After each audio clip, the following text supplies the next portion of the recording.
están? Muy buenas tardes y mire lo que tenemos aquí en pantalla. Uy, no me lo aleje, que esto es sagrado, Si es que usted, vamos a mostrarle un poquito, para que usted lo vea en su casa. Si es que usted, mira, vamos a mostrarle a usted también para que vea, está aquí en la imagen. Este es. A ver, ¿qué habrá aquí adentro? A ver. ¡Oh! Mira esta exquisitez. ¡Oh! Espectacular. Igual a la foto, mira. Ese de allá, ese. Igualito a la foto. Nos demoramos. ¿Para qué le voy a contar la odisea que tuvimos que vivir con Boris Godoy para llegar con los completos para el equipo? Fue una travesía. Más de una hora nos demoramos desde el local que está ubicado en Ramón Carrasco 99 de Yerkos, a quien le agradecemos también por esta majestuosidad, el completo. Vamos a guardar aquí porque adivine, esto tiene dueño. No se va a perder. De que no se va a perder, eso está absolutamente claro. Hubo un accidente en la conexión del puente Juan Pablo II, bueno, en el camino hacia el puente Juan Pablo II, antes de llegar al paso a nivel por avenida 21 de Mayo. Y la verdad es que eso ocasionó un atochamiento sistemático en todas las vías anexas para llegar al centro de Concepción hacia Talcahuano o Hualpén. La verdad es que fue complejo el llegar acá, la ruta espero que ojalá esté más despejada en este momento, pero hay parte de lo que sucede y en especial en estos días de lluvia le pedimos a la gente que maneje con precaución, que cumpla con la normativa legal. Sobre todo, bueno, eso es algo que tenemos que hacer siempre, pero en esta época más lluviosa hay que tener un poquito más de cuidado, sobre todo porque cuando el día está como ahora, con poca lluvia, es aún más complejo para la rueda poder establecer contacto con el piso. Entonces eso genera que el aquaplaning, que es lo que se denomina cuando la rueda no puede frenar o pasa de largo, se pueda desarrollar con mayor facilidad. Así que la invitación es a que tengamos más precaución durante todo el año, pero sabemos que en esta fecha hay que estar con mayor cuidado. Y mañana se va a estar celebrando el Día del Completo, va a haber promoción en Yerkos, estuvimos ayer comentándolo. Vamos a entregarle aquí nuestro completito a quien corresponde, nuestro camarógrafo en este caso. Bueno, ahí le dejamos el completito para que lo reciba. Ahí está, mira, ahí lo estoy recibiendo. No se le caiga, por favor. Eso, gracias. No se le caiga. ¿Tienen dueño eso? No se lo lleve. Mira, se lo está llevando. Bueno, así iniciamos nuestra jornada de este día, con estos, en la previa de lo que va a ser mañana el Día del Completo, una tradicional preparación y partimos hablándole un poquito también de la contingencia. Estábamos hablando del accidente de tránsito ahí en avenida 21 de Mayo, pero esto no ha sido lo único que ha ocurrido en materia vial. Lamentablemente estamos teniendo un momento complejo en lo que es el tránsito vehicular en el Gran Concepción, y en la jornada de ayer y también en la jornada de hoy se realizaron reuniones en el gobierno regional para comenzar a establecer protocolos, formas de actuar, recursos disponibles si es que es necesario, entre el gobierno regional y las asociaciones gremiales del transporte público. Todo esto para prevenir la droga, el uso de droga y el alcohol en conductores que están realizando sus funciones, específicamente en ese momento, que estén bajo los efectos de la droga o el alcohol cuando estén realizando sus funciones. Todo esto producto de lo que ha ocurrido en este último periodo, con este grave accidente, pero también con los otros hechos asociados, porque lamentablemente no solo ha quedado con el tema del accidente, sino que han surgido nuevos antecedentes que dan cuenta de la utilización de droga por parte de choferes, conductores profesionales del transporte público, específicamente taxibuses. Entonces ya se identificó un problema que era un secreto a voces. La gente en general lo mencionaba y lo decía, sí, estas personas algunos, no todos, hay que hacer el inciso ahí, algunos, no todos, bueno, resulta que era verdad. Era verdad que algunos conducen bajo el efecto del alcohol y las drogas. Y esto no es lo que nosotros creemos o pensamos. Esto es lo que dice lo que dice el hecho, lo que ha dicho Senda, también con los controles preventivos, con estos hechos que han ocurrido ahora y estos antecedentes nuevos que se han agregado. Bueno, la situación en materia vial es compleja. Nosotros también conversamos con las asociaciones gremiales. Le preguntamos acerca si hay una autocrítica por parte de los choferes. No solo en lo que respecta al uso de droga y alcohol, sino que también lo que es parte del transporte rutinario, porque sabemos que hay harto conflicto, sabemos que hay problemas con los estudiantes, que hay problemas con los adultos mayores, que hay problemas porque se detienen poco tiempo en un lugar y no esperan que la gente se suba o termine de subirse al vehículo y ya comienzan a andar, y eso ha generado que se haya ocasionado más de un accidente. De hecho, hace un tiempo atrás estábamos dando cuenta de aquello. Bueno, parte de eso es lo que eso es parte de un trabajo transversal.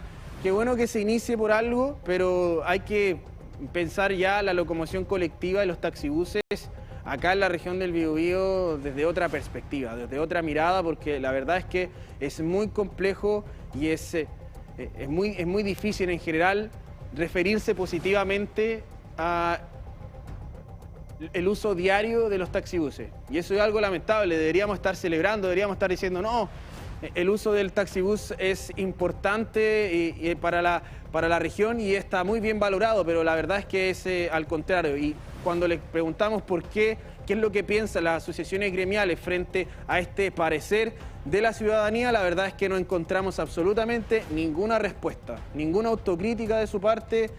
No fueron capaces de respondernos. Está ahí en la nota, vaya a revisarlo, porque todos tenemos que hacer un mea culpa, desde los usuarios hasta los choferes, hasta las empresas, hasta los gremios. Somos todos aquí quienes componemos una gran red. No tenemos que culpar al otro, sino que más bien hacernos responsables de nuestras realidades. Y ahí también hay obviamente un trabajo que hacer. Vamos a cambiar de tema, vamos a ir a revisar parte de lo que ocurrió en esta jornada. En nuestro avance estábamos dando cuenta también de lo que fue este hecho en Mulchen, este ataque incendiario a maquinaria de la empresa CMPC, y todo esto se da en medio de un contexto que justamente buscaba reducir, o que busca reducir, los conflictos en la macrozona centro-sur. En la macrozona sur, bien digo, en específico.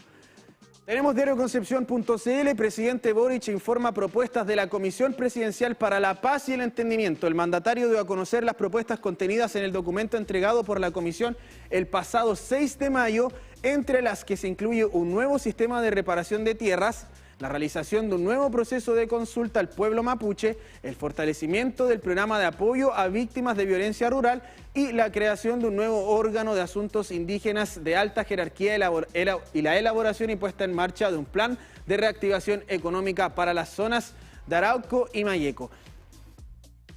A pesar de que este informe y de que esta Comisión para la Paz y el Entendimiento tenía múltiples visiones, ha estado bien criticada también la situación. Al menos siempre sabemos que esto genera roces políticos. Bueno, esto es una de las propuestas también de campaña del presidente Gabriel Boric cuando era candidato a la presidencia, el lograr generar acuerdos para trabajar en lo que es los pueblos originarios, especialmente en el conflicto que hay en la macrozona sur. Hoy se pronosticaba que tuviésemos cadena nacional, o sea, deberíamos tener cadena nacional hoy también. Eso era lo que era parte, y ahora ocurre este tema en Mulchen, que se dio a conocer justamente en la mañana, en medio de todo lo que está ocurriendo con el informe de la Comisión Presidencial para la Paz y el Entendimiento. Estamos ya en proceso de cierre del periodo presidencial del presidente Gabriel Boric y ya es momento de empezar a ver justamente parte de los avances y de lo que se generó, porque tal como menciona en diarioconcepción.cl, esta fue una instancia creada en junio del año 2023. con el fin de asesorar al mandatario en la creación de una solución de largo plazo para el conflicto entre el Estado de Chile y el pueblo mapuche. Entonces ya es algo que viene, es un proyecto que viene hace larga data, que inicia también un poquito los trabajos que propone el ex candidato Gabriel Boric, actual presidente de nuestro país. Entonces, claro, ahí vamos viendo finalmente cómo estas propuestas se materializan y habrá que ver si es que son positivas o negativas, pero y ojalá todas las propuestas presidenciales del gobierno que sea puedan tener un norte positivo y no vengan consecuencias. Lamentablemente hoy tenemos esta consecuencia negativa del conflicto que está ocurriendo en la macrozona sur y que justamente tiene relación con lo que ocurre en Mulchen. Bueno, vamos a estar detallando también eso más adelante, esperando también escuchar cuáles van a ser las palabras del presidente Gabriel Boric. Vamos a cambiar de tema, queremos irnos al deporte porque hoy, 19:30 horas, en la Casa del Deporte, la Universidad de Concepción Femenino les tiene una invitación porque necesitan de su apoyo. Necesitan de su apoyo para este partido, este juego 2 de las semifinales de la Liga Nacional de Básquetbol Femenino ante Sportiva Italiana.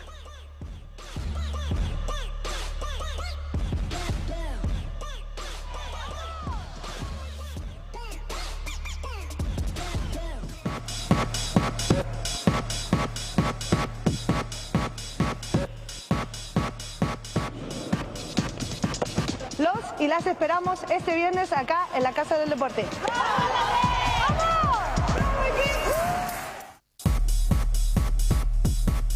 Ahí está entonces la invitación, 19:30 horas, Casa del Deporte, adivine. Adivine. Como todos los partidos de la Liga Nacional Femenina. Entrada liberada para apoyar al Básquet UDEC en la Liga Nacional de Básquetbol Femenino. Sportiva Italiana viene de ganar los 6 últimos torneos y la Universidad de Concepción perdió en el último minuto. Se puede, pero necesitamos el apoyo de todas las personas para que las foreras puedan lograr este triunfo de local y así forzar también el avance a un nuevo partido. Le dejamos la invitación entonces para que venga a la Casa del Deporte. Lota celebrará el Día de los Patrimonios con más de 30 actividades abiertas a la comunidad. Parte de lo que va a estar ocurriendo este fin de semana, recordar, este sábado 24 y domingo 25 de mayo se va a estar realizando en todo nuestro país el Día de los Patrimonios. Y la ciudad de Lota es una ciudad patrimonial, desde su gastronomía, desde la infraestructura, desde su historia, todo es patrimonio en Lota. Todo lo que usted ve ahí en esa imagen es patrimonio, desde el patrimonio natural. Lota es una ciudad patrimonial y hay un circuito patrimonial también ahí a cargo de la Fundación CEPAS para que ustedes también puedan ir a revisar el Instagram, puedan ir a revisar las redes sociales. Le invitamos también, obviamente, la invitación a que vaya a diadelospatrimonios.cl porque ahí va a encontrar toda la información desglosada de lo que se está realizando en cada región del país, porque no solo es acá en la región del Biobío, esto es a nivel general.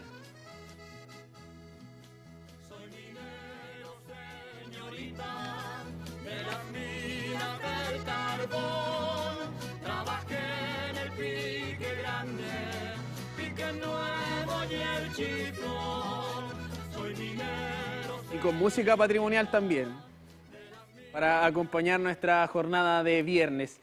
Vamos a cambiar de tema, nos vamos a ir al área de la investigación científica, específicamente en el ámbito de la remoción de masas, que es lo que ocurre con los suelos. Nosotros estuvimos también en terreno, revisando un poco lo que son las diferentes localidades. Me acuerdo que fue ahí en Tomé, si es que no mal estoy equivocado, pero quien me puede corregir en este dato es Francisco Castro, candidato a doctor en Ciencias Geológicas de la Universidad de Concepción. ¿Qué tal? ¿Cómo está? Hola, Matías, muy buenas Tomé, tardes. ¿cierto? Sí, estuvimos en Tomés. Sí, en Tomés me acuerdo estuvimos esa juntos. nota con Carlos Quintana. Claro, sí. Sí, revisando juntos el con terreno lo que es el tema de la remoción de masas. Claro, hay justamente un caso bien particular porque es dentro aquí del área metropolitana de Concepción una zona recurrente con estos fenómenos principalmente deslizamientos de tierra, esos son los más recurrentes justo en ese sector.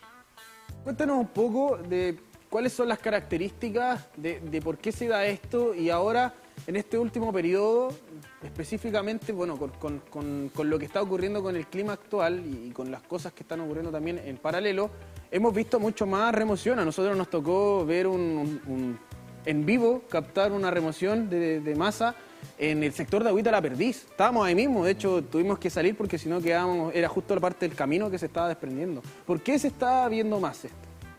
Bueno, hay que tomar en cuenta que, por supuesto, vivimos un cambio climático. Ese ha sido un patrón mundial que se ha hecho con distintas investigaciones para ver que efectivamente está este cambio climático. Ahí lo estamos viendo bien. Pero no se le puede echar la culpa al cambio climático. Es como decir que es solamente el responsable del cambio climático y no vamos a hacer nada. La verdad es que mucha interacción humana es responsable de acelerar muchos de estos procesos porque la interacción del ser humano con el entorno, ya sea con cambiar la cobertura vegetal, cambiar las pendientes, las vibraciones del camino, todo eso va a afectar a las laderas. Por ejemplo, Agüita La Perdiz, por supuesto, es un caso claro donde hay distintas construcciones, a veces no reguladas, por supuesto, y eso es lo que genera también una modificación en el entorno, y al generar pendientes que no son las naturales, eso se va a inducir una mayor probabilidad de ocurrencia de estas remociones en masa ahí en el sector. ¿Y qué ocurre con la vegetación? Porque para instalar viviendas, construcciones, también hay una intervención al ambiente natural del sector.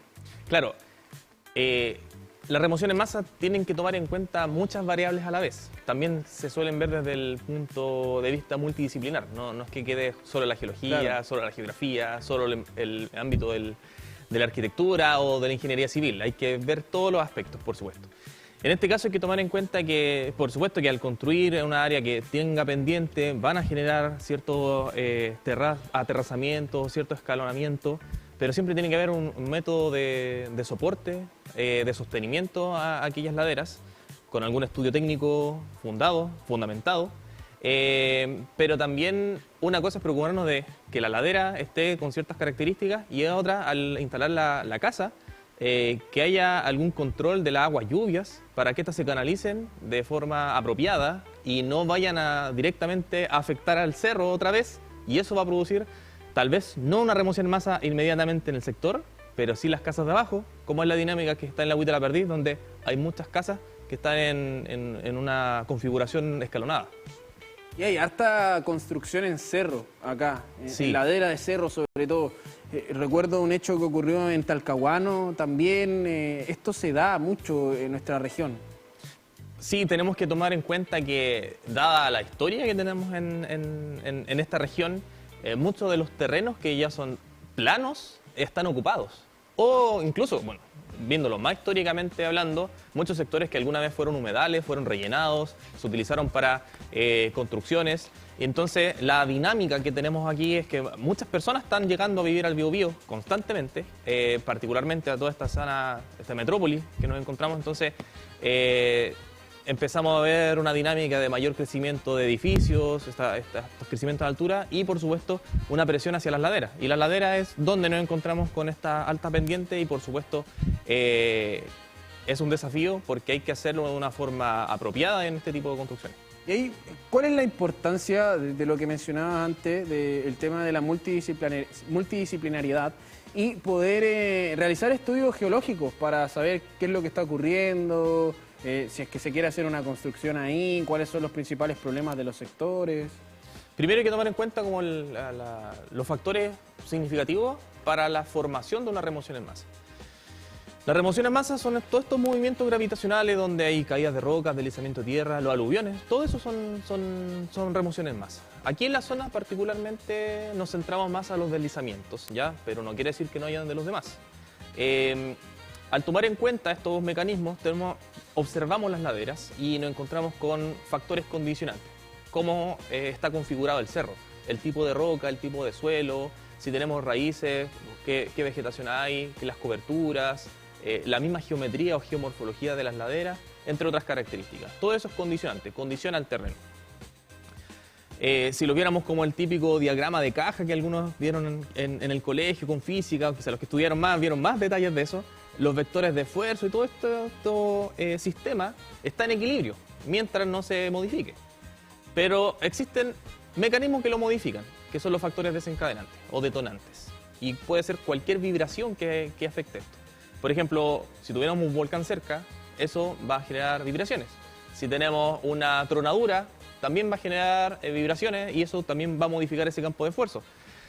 Los más comunes, sí, por supuesto que hay factor humano como las tronaduras, pero nos encontramos con los terremotos, que por supuesto que va a agitar el terreno y puede hacer caer estas laderas, como también las precipitaciones. Y no es que las precipitaciones llegue y caiga la gota y se caiga, sino que esta tiene que ir infiltrando los distintos granitos que hay en el suelo, van en este espacio, se llena de agua y esto empieza a empujar, digamos esto. Y esta presión de poros hace ceder el material.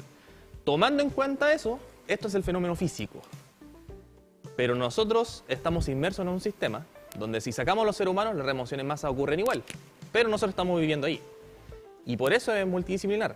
Porque nosotros queremos entender el proceso y lo entendemos desde la parte geológica, geotécnica, pero también si vamos a modificar para construir una casa, va desde el punto de vista de ingeniería en construcción, ingeniería civil, porque por supuesto que hay que entender cómo vamos a sostener el cerro, que la casa esté bien mantenida. Vimos el caso en Reñaca, donde estaban estos edificios construidos en dunas. Sí. Por supuesto hay que tomar todas esas variables. En ese caso estaba regulado, quiere decir que pasaron todos los checks, se supone, todos los checks, se habilitó el permiso, pero nos encontramos con ese problema. Hay otros contextos donde por diferentes situaciones hay familias que llegan a un cerro, llegan cerca de lechos de río, se toman un terreno y por supuesto no están regulados. Y en eso que no está regulado, probablemente, no siempre, pero lo más probable es que el riesgo vaya a ser mayor, porque no están cumpliendo normativas que buscan la seguridad de estas mismas familias. No se preocupan de la canalización, no están adecuada el sostenimiento, si es que lo hay. Se suele ir agrandando en muchos casos porque queremos, ahora, no sé, tenemos un auto, ahora queremos agrandar un poco el patio, necesitamos construir más, hay otro espacio, se añaden otras familias al sector.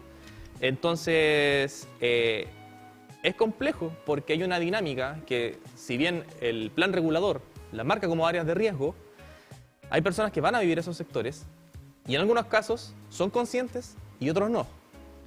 Por eso una dinámica desde la sociología, geografía, hablar de la planificación, porque hay personas que están un poco dispuestas a vivir en este riesgo, pero el problema viene de más atrás, porque se les permite llegar a vivir ahí y a la vez tenemos que buscar cómo solucionar el problema habitacional en un sector tan urbano y la población que sigue creciendo.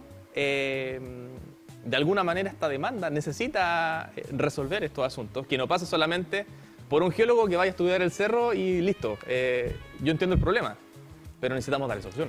¿Y cuáles son, por ejemplo, las características geológicas de estos diferentes lugares o sectores en donde ocurre esto? Porque nosotros hemos visto que, por ejemplo, se ha dado en laderas de río, en laderas de cerro. Entonces, ¿hay diferencia o son más o menos similares? Hay diferencias,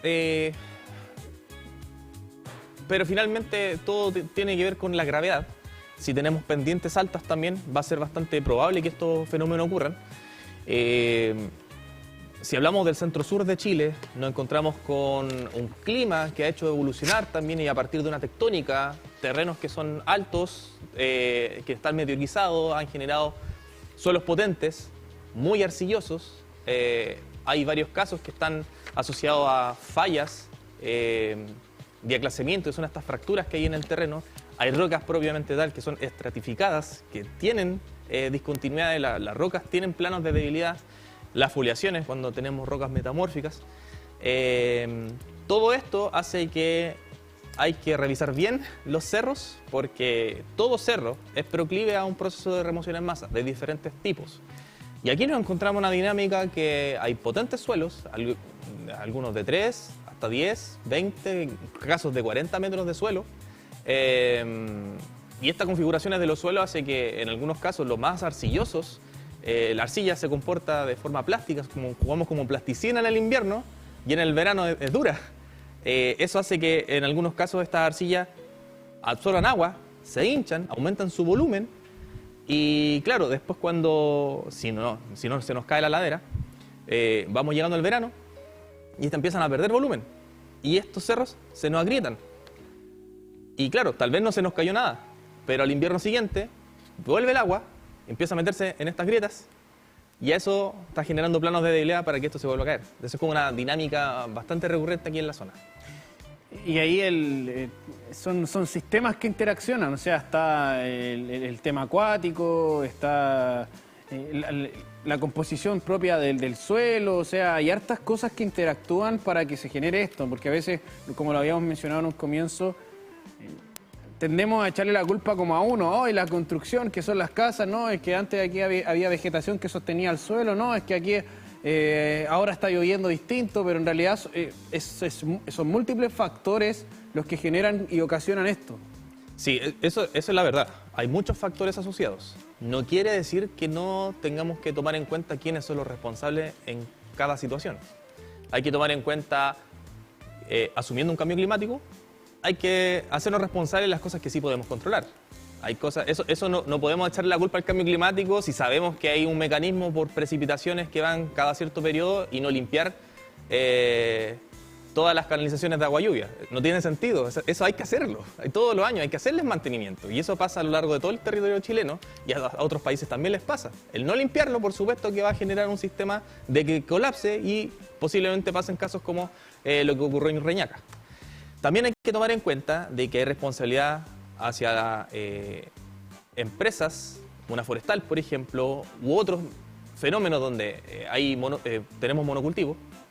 Podemos tener una tala, si la tala no está controlada, y eso va a generar que no haya unas raíces de forma sostenible, que mantengan equilibrado el sistema y esas laderas podrían ser proclives a caer.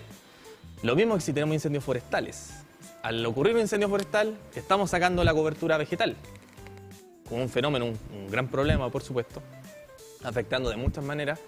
Pero ya lo hemos visto. Hemos visto, por ejemplo, bastantes casos aquí en la Ruta de la Madera, donde después de los incendios forestales, los años siguientes se nos ha ido cayendo el cerro. Aparentemente más. Yo no puedo decir que siempre es más. Se nos ha hecho un poco más recurrente, es igual el tema de hablar de las remociones en masa, pero porque quizá ahora hay más gente y vemos más. Antes igual ocurrían, ahora las tratamos de registrar más. Hay más gente que las ve, digamos, el concepto está un poco más en el consciente colectivo, pero siempre han ocurrido. Nosotros, por ejemplo, con nuestro grupo de investigación, Multimenaces Biobío, tenemos un artículo publicado que hasta el año 2023, solo para el área metropolitana de Concepción, tenemos más de 1.200 registros de remoción en masa, tomando desde el año 90. Y hay más del pasado. Significa que en todos estos últimos 30, 35 años han ocurrido harto y hay registros anteriores. Analizamos esa vez cuando fuimos con el canal, fuimos con Carlos a ver la Avenida La Torre. Nos habíamos encontrado con el año 2024, deslizamientos ahí, el 2023, el 2022. Y si mal no recuerdo, cuando ocurrió el del 2022, habían algunas noticias con relatos de personas que decían, esto no lo habíamos visto antes. Pero nosotros vimos en nuestro catastro que sí habían de antes. Entonces eso también nos pasa, porque a las personas tenemos una percepción del riesgo y eso va aumentando cuando pasa el evento, por supuesto, y después empieza a bajar y uno se lo empieza a olvidar. No es la misma percepción del riesgo hoy a la de mañana y según vamos viendo estos fenómenos. Entonces hay que preocuparnos que esta dinámica, en ciertas fechas estamos más preocupados de los incendios forestales, otras de la remoción en masa. Viene un terremoto como el 2010, por supuesto que vamos a estar súper saltones en eso, pero hay que ser proactivos en ver todas estas dinámicas. Seguramente Senapred son los que más se fijan en esto, como Exonemi. En verano un problema, en invierno otro y así sucesivamente. Sí, ahí hay un tema con respecto a la memoria, porque, por ejemplo, nosotros abordábamos esta conversación el otro día acerca de las generaciones que van pasando, que van habitando los territorios.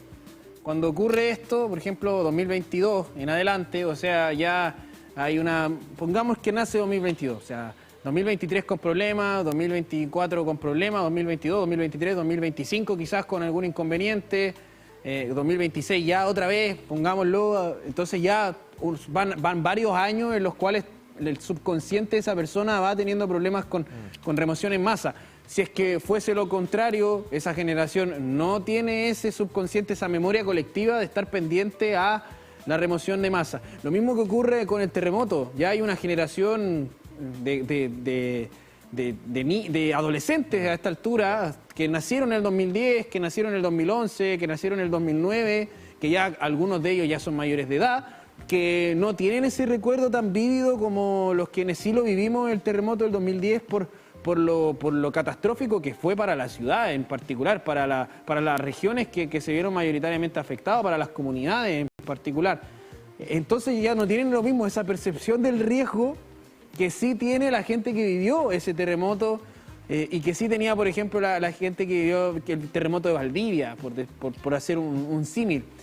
Pero esto es similar, es algo que ocurre, sobre todo, bueno, ahora en estos procesos también en el que estamos viviendo, donde se instalan tomas de terreno, se instalan campamentos, y esto también puede afectar la vida de las personas. No es solo tomarse el terreno, sino que también es ver qué tan apto está el terreno para poder ser habitado, cuáles son los factores de riesgo que tienen, y ahí convivir con el riesgo de acuerdo a los estándares que hay de convivir con el riesgo, porque sabemos que la gestión del riesgo y sobre todo con todo lo que ocurre acá, también tiene una perspectiva que es geológica, que es del estudio, que es de conocer qué está ocurriendo con el suelo, donde se está realizando aquello. Entonces, es algo importante de conversar, de hacer en memoria, el que las comunidades, estén preparadas, pero que también entiendan cuál es la dificultad de construir en este tipo de terrenos, por ejemplo, que estamos viendo aquí en la imagen. Que puede ocasionarse eso, mira, el agua busca su cauce natural, eso es algo que ocurre. Entonces, el agua sola buscaba su propio lugar en donde poder descender del cerro, y al no encontrar camino, bueno, empezó a circular por cualquier parte, mira. Entonces eso también generó que la tierra se diera, nos encontráramos con esas imágenes. Y al final, a la larga, ¿qué fue lo que ocurrió? La gente nos decía, esto en cualquier momento se cae, y efectivamente, y lamentablemente pasó cuando estábamos ahí en ese mismo lugar, en ese mismo sector, en vivo y en directo. Entonces, es un tema a trabajar transversalmente. La remoción de suelo, yo creo que se ha instalado cada vez más como una frase que la gente ahora reconoce, que puede entenderlo, pero en algún momento quizás no era tan así. Antiguamente pasaba mucho por los grandes aluviones, más característico del Cajón del Maipo, muy nombrado constantemente. En el norte cada verano, igual. En el norte, por ejemplo, yo viví la dinámica yo nací el año 93 y el gran aluvión de Antofagasta fue el año 91. Entonces, yo nunca viví en todos mis años en la ciudad de Antofagasta viendo si realmente ocurría un evento catastrófico de tal manera que ocurrieran precipitaciones y generaran grandes aluviones como los de ese año. Pero ahí está el rol importante de la memoria y trabajar la memoria, como mencionabas tú, tener espacios como este donde podamos transparentar cosas históricas que hayan ocurrido. Cuando recordamos el 27F aquí en la ciudad, aquí en la región, aquí en el centro sur de Chile, porque estos eventos no podemos llegar y olvidarlos, porque sí o sí tenemos que mantener un aprendizaje y ese aprendizaje que no se olvide, sino que se mantenga y se mejore. Empezamos a tener nuevas tecnologías, nuevas herramientas, y hay que educarnos constantemente. Por eso las nuevas generaciones necesitan también conocer de los relatos de personas que hayan vivido estos procesos. Y eso me parece muy interesante porque si bien yo veo como esta parte desde la geología, área más física, las disciplinas más desde la dinámica humana se preocupan de eso, de que el relato sea narrado para que los demás, los que no vivimos esos fenómenos, lo podamos entender. Y eso es bastante apasionante porque llegamos a reflexionar a partir del relato de otra persona. Podemos decir de manera personal, mi abuelita me contó esto, mi papá me dejó esto en mi cultura, por supuesto, pero dentro de un territorio, pese a que yo no haya vivido ciertas cosas, puedo generar conciencia a partir de otros. Y esa es una interacción importantísima. Y en tu caso, ¿cómo ha sido también un poco la investigación científica que desarrollas? Porque eres candidato a doctor, entonces, claro, este tema de lo que estamos conversando tiene mucha relación con la vinculación con la gente, con las personas, con Pero también hay un estudio detrás. ¿Cómo ha sido también el desarrollar en paralelo todo esto? Sí, bueno, la dinámica inicial cuando partimos la investigación queríamos abordar una probabilidad de ocurrencia de remoción en masa en la metropolitana de Concepción. Y si bien existen algunos instrumentos en Chile desde varios años que se hacían para esta zonificación de esta amenaza, tendían a ser de un ámbito cualitativo o heurístico muy ligado a la expertise de los investigadores. No tenía información como entrenando datos o a partir de datos, entreno un modelo y genero, digamos, esta cartografía. Nos encontramos con que entonces había una necesidad.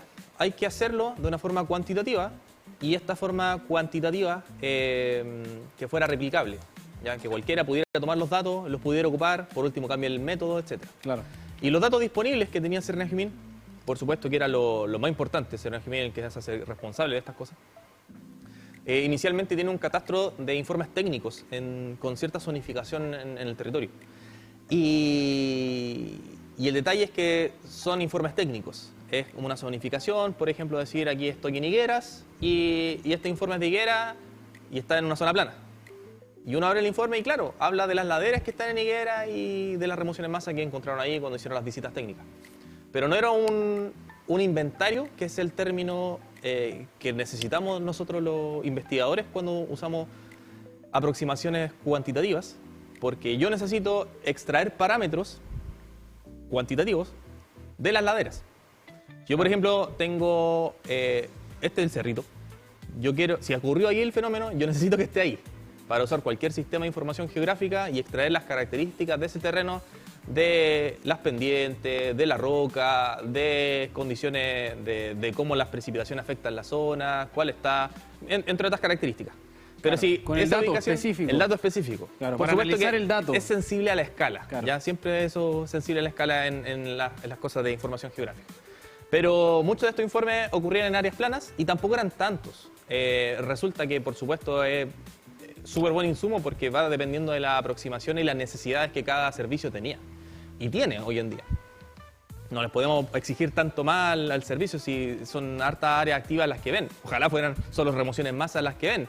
Claro, ven no. muchos peligros, Actividad aparte de la otra geológica en geología. general. Los volcanes, Por supuesto. entre otros. Claro, entonces... Y ya los volcanes son peligrosos porque estamos en un sector Exacto. volcanológico, pero y activo Sí. en todo momento. Por supuesto. Entonces, al darnos cuenta de esta limitante, pero que ya teníamos una base, empezamos a revisar que en la zona del 2023 habían cerca de 150 remociones en masa, revisando sus informes.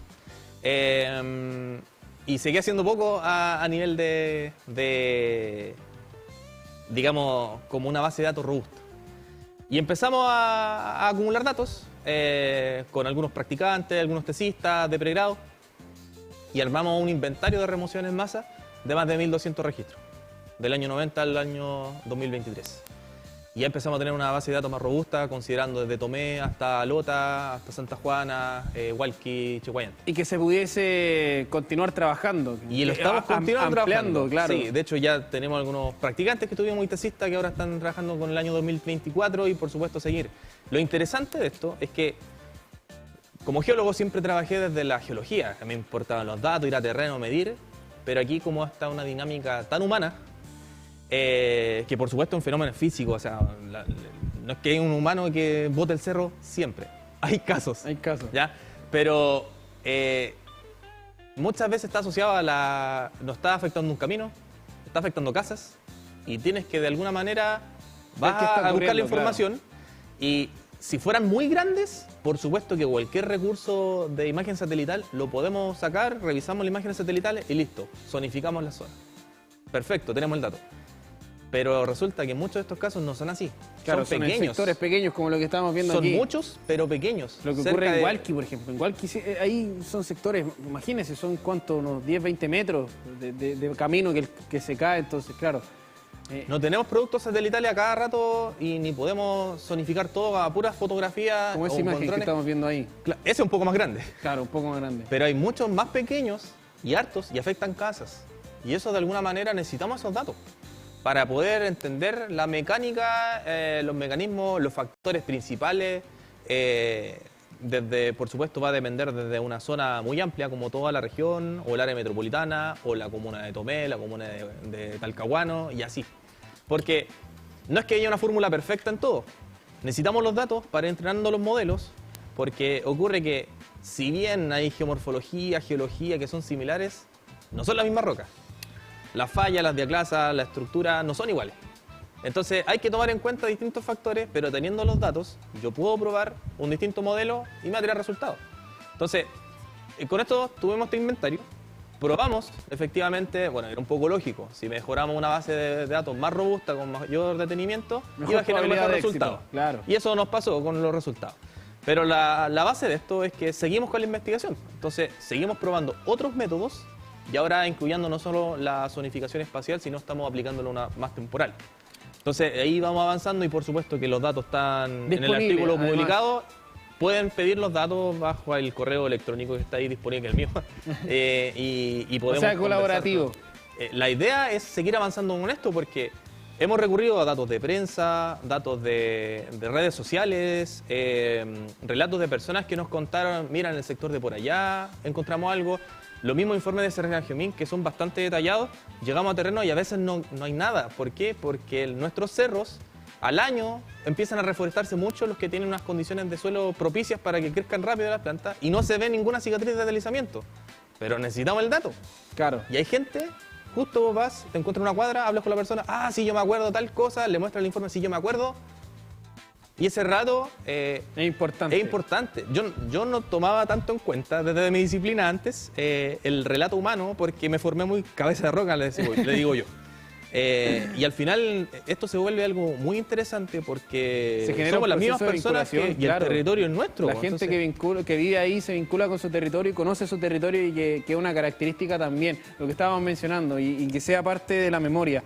Francisco, queremos agradecerte por tu tiempo, también por los diversos espacios que se han dado, no solo aquí, sino que también por la disponibilidad de ir a terreno, de conversar con nosotros acerca de este tema que igual hemos tratado de darle énfasis por lo complejo que ha sido, por los diferentes temas que han ocurrido, las construcciones, lo mencionamos, parte de lo que abordamos acá, incendios forestales, lluvia, etcétera, que ahora han hecho que se manifieste en diferentes sectores con mayor recurrencia estos deslizamientos desde tierra. Remoción de masa, muchísimas gracias. Muchas gracias a ti, gracias por la invitación. Nosotros nos vamos a una breve pausa y ya regresamos con más de Multiversos. Estamos listos.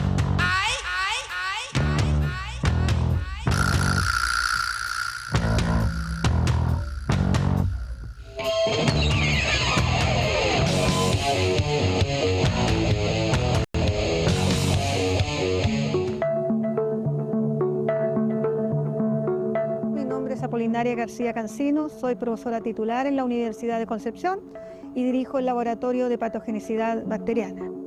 Todo comenzó el año 1995 cuando escuché en un seminario de un estudiante del Magíster en Microbiología hablar sobre el Helicobacter pylori. Me pareció un microorganismo súper interesante, pero yo creo que el momento clave fue cuando un médico gastroenterólogo se acercó a mi departamento preguntando en caso alguien investigaba esta bacteria. Tenía muy claro la importancia de este microorganismo en salud pública, por lo tanto de ahí comenzamos a hacer proyectos colaborativos y eso fue muy fructífero en el tiempo. En realidad este probiótico tiene mucho sustento científico, tiene 15 publicaciones que avalan su eficacia, porque un probiótico es un microorganismo vivo también, es otra bacteria que también fue aislada en el estómago humano. Esto es un microorganismo que al ser ingerido confiere un beneficio para la salud de la persona que lo ingiere. En este caso específico, si uno ingiere el probiótico, este le cubre todo lo que es el epitelio gástrico, lo protege. De tal manera que cuando uno ingiera un alimento contaminado con Helicobacter pylori o agua contaminada, no va a poder este patógeno adherirse al estómago porque ya está copado su lugar. Además, la cepa probiótica le va a producir distintas sustancias que lo van a matar. Cabe señalar que este probiótico también es inmunobiótico, es decir, regula beneficiosamente la respuesta inmune de quien lo ingiere. Esto quiere decir que disminuye citoquinas que promueven la inflamación y aumenta citoquinas que son antiinflamatorias. El sabio dicho popular, prevenir es mejor que curar. Pienso que se gastan mucho más recursos cuando tú intentas curar un problema. En cambio, ¿por qué no mejor prevenir? Los países como Alemania y otros, trabajan mucho la medicina preventiva. Y yo creo que justamente eso es lo que a mí me gusta y el probiótico apunta a eso. Por eso que fue muy innovador en su momento, porque no había otro en el mercado ni en la literatura que apuntara a prevenir la infección por este patógeno. Y de esta manera prevenir las diversas enfermedades que se asocian a esta bacteria. Veo el futuro de este probiótico muy auspicioso. ¿Por qué? Porque lo veo impactando no solo a nivel nacional, en la salud pública nacional, sino que también en otros países, que he vendido a través de la empresa chilena Liva Company, sino que también a través de una filial de la empresa italiana Sacosystem está a nivel internacional. Bueno, en todo momento la Vicerrectoría de Investigación y Desarrollo ha sido crucial en el desarrollo y en la presentación de la solicitud de patente, ya que cuando lo hice sin esa colaboración cometí muchos errores, pero cuando ya recurrí a las personas que son expertas en el tema, especialmente la colaboración de la OTL, Universidad de Concepción, la Unidad de Propiedad Intelectual UPI-UDEC, todo se facilitó. Además te están diciendo que ya sea el producto que tú patentaste o un proceso, no hay otro igual en el mercado o es mucho mejor lo que tú estás ofreciendo. Y eso, para mí como científica, es súper motivante. Bueno, haber recibido este premio Mujer Inventora 2025 me llena de satisfacción. Por supuesto que agradezco a INAPI por este reconocimiento, no solo mío, ¿no es cierto?, sino a todo mi grupo, porque es un estímulo para seguir tratando de mandar nuevas solicitudes de patente y ver que efectivamente se reconoce el trabajo arduo que hemos realizado en torno a este tema por años.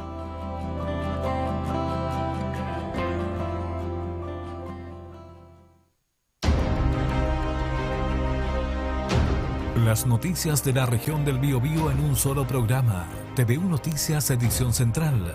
De lunes a sábado en vivo a las 20 horas.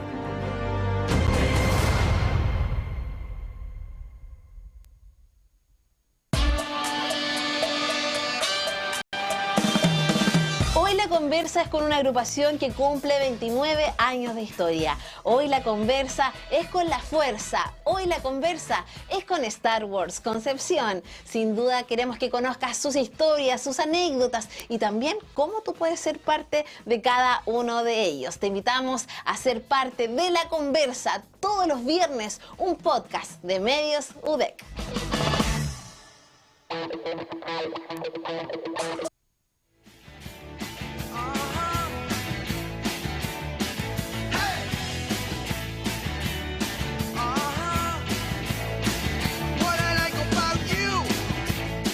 Nosotros en nuestro programa Multiverso siempre le traemos curiosidades del mundo y hoy no va a ser la excepción. Mire lo que es este titular de lo que ocurre en el Bronx. La emotiva razón por la que este polluelo de buitre es alimentado por una marioneta en el zoológico del Bronx. Esta inusual técnica fue implementada por primera vez en el parque temático neoyorquino hace 40 años, cuando se utilizó para criar cóndores andinos. Mire, para generar ese vínculo y que ahí estamos viendo la imagen.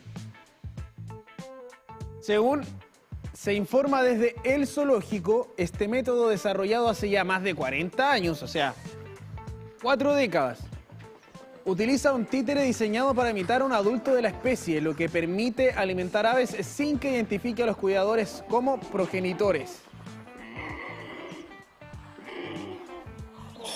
Ahí está entonces parte de lo que está viendo en imágenes, tiene relación con esta crianza que se hace ya hace 40 años. 40 años. La técnica empleada fue desarrollada en el zoológico del Bronx en la década de 1980. En 1980, en la década de los 80. En ese entonces los cuidadores emplearon un títere diseñado para parecerse a un ejemplar adulto y ocultaban sus rostros y características humanas con disfraces. Ahí está entonces, mire esta tierna imagen también. Este polluelo.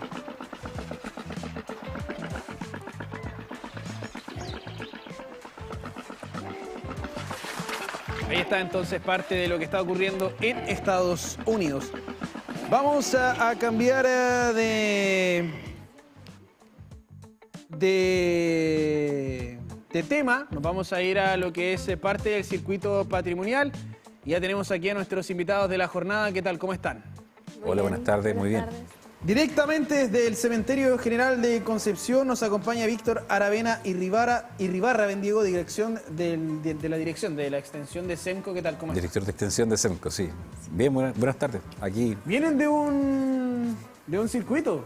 Sí, como les comentaba, en la mañana, a eso de las 10 de la mañana, tuvimos un evento bien curioso, ya que la lluvia nos hizo peligrar la actividad, pero tuvimos alrededor de 200 estudiantes. Alrededor de 200, sí. Aproximadamente del Servicio Local de Educación Andalián Sur, en el marco de la firma de un convenio de colaboración que está haciendo la Corporación SEMCO, que administra el cementerio, la biblioteca municipal, el Museo Galería de la Historia. Se firma este convenio y se hizo un recorrido bastante interesante. Tenemos un reel del circuito, lo vamos a revisar. Sí, vamos a ver por de favor. lo que se está desarrollando también desde SEMCO.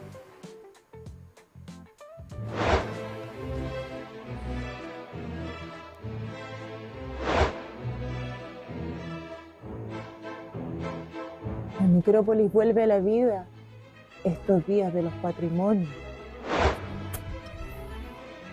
Los ecos del pasado pronto estarán nuevamente por aquí.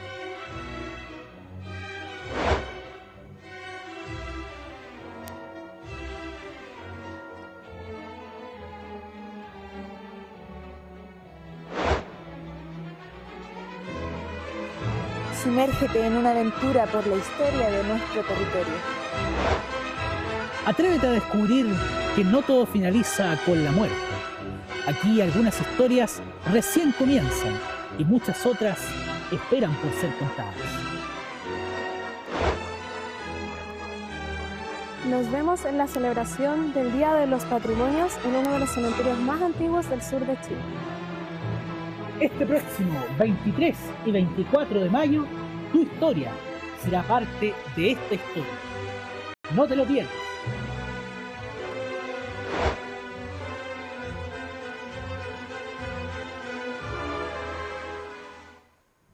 Ahí está nuestra protagonista también, saludarla. Artemis Fuentealba, guía del circuito del cementerio. ¿Qué tal? ¿Cómo estás? Muy bien, muchas gracias. Oye, qué entretenido el video. Así, fue entretenido de grabar, la verdad. Sí, es que bueno, desde el cementerio nosotros hemos ido varias veces. Ya. Hemos ido harto a promocionar harto, no solo esta época en particular, sino que los circuitos en general. Y es súper entretenido. A mí me tocó ir, una de mis primeras notas en el canal fue ir a uno de los circuitos que tenía justamente con la interacción hecha, con algunos personajes también. Claro. Entonces es algo muy entretenido de vinculación y me imagino que ahí los niños y las niñas lo disfrutan a concho. Sí, la verdad es que disfrutan mucho porque es una especie de performance y plataforma distinta donde aprenden de historia, donde conocen de personajes de Concepción y los saca del aula, que de repente puede ser un poco monótono de aprender, a este espacio donde pueden recorrer y pueden ver a los personajes y escucharlos sus propias historias, y después fascinados se sacan fotos con ellos y hacen varias preguntas también y todo. Víctor, cuéntanos un poquito de esta fecha en particular, ¿qué se prepara? Bueno, el Día de los Patrimonios para nosotros es una fecha muy importante. El año pasado recibimos aproximadamente 800 personas. Este año preparamos 4 actividades interesantes. Hoy día en la noche, a las 7:30, tenemos el recorrido Concepción en la Independencia de Chile. Un recorrido teatralizado, una propuesta novedosa que aborda los personajes de Concepción que participaron en el proceso de independencia de nuestro país. Mañana, sábado, tenemos a las 3 de la tarde el recorrido Conoce los 5 monumentos históricos del Cementerio General de Concepción, que lo guía Artemis y que le cuenta a la gente que participa un hecho no menor, que Concepción, la ciudad de Concepción, tiene 15 monumentos históricos nacionales y de esos 15, 5 están en el Cementerio General de Concepción. Entonces, un hecho bastante interesante que pone en valor también el trabajo que ha hecho la Corporación SEMCO en los últimos años, que sin ir más lejos, ahora hace muy poquito, a principios de mayo, el Consejo de Monumentos Nacionales nos confirmó que la sepultura de Herminio González es monumento histórico nacional, que es la sepultura que está inclinada, que la gente se hizo una nota que le llamó la Torre de Pisa de Concepción, sí. Que es este mausoleo que cayó para el terremoto del 2010. Terremoto, sí. Y la corporación quiso rescatarlo, ponerlo en valor y contarle a las nuevas generaciones también lo que representa los efectos de un terremoto y la importancia también de respetar y preservar el patrimonio. Sí, yo me acuerdo que cuando fui a hacer el recorrido me explicaron aquello también de por qué no restaurarlo a lo que fue, sino que dejarlo así, porque es importante cuando se transita por ahí comentarle a las nuevas generaciones, lo hablábamos recién con Francisco, de lo que es hacer memoria. Y mucho de lo que ustedes realizan es hacer memoria, es entrar en el subconsciente de los niños, de las personas que visitan y dejarle ahí un remanente, un recuerdito y que es parte de la tradición también. Sí, de hecho, bueno, reconocer el patrimonio y hacerlo propio es un gesto de memoria y también de identidad, pero también de autoestima. Es bien interesante eso porque uno no puede querer lo que no conoce. Entonces, en esto es bien interesante que la gente reconozca personajes de Concepción.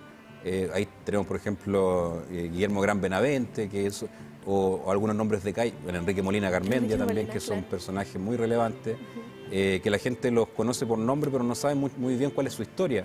Con esto hacemos que la gente se apropie un poco de su historia local, que la quiera, que la respete y que nos ayude también a conservarla, que es un hecho también interesante. Sí, me acuerdo que una de las que más me llamó la atención, bueno, nosotros igual fuimos por poquito tiempo, hay que trabajar, entonces claro, a veces hay muchas cosas a las cuales hay que prestarle atención, pero yo me acuerdo de la historia de Pedro del Río Sañartu, creo que está, ¿no? Sin duda. Sí, sí está, y está la estatua también. Sí. Que también es monumento nacional. Sí, y la historia de Pedro del Río me golpeó, porque...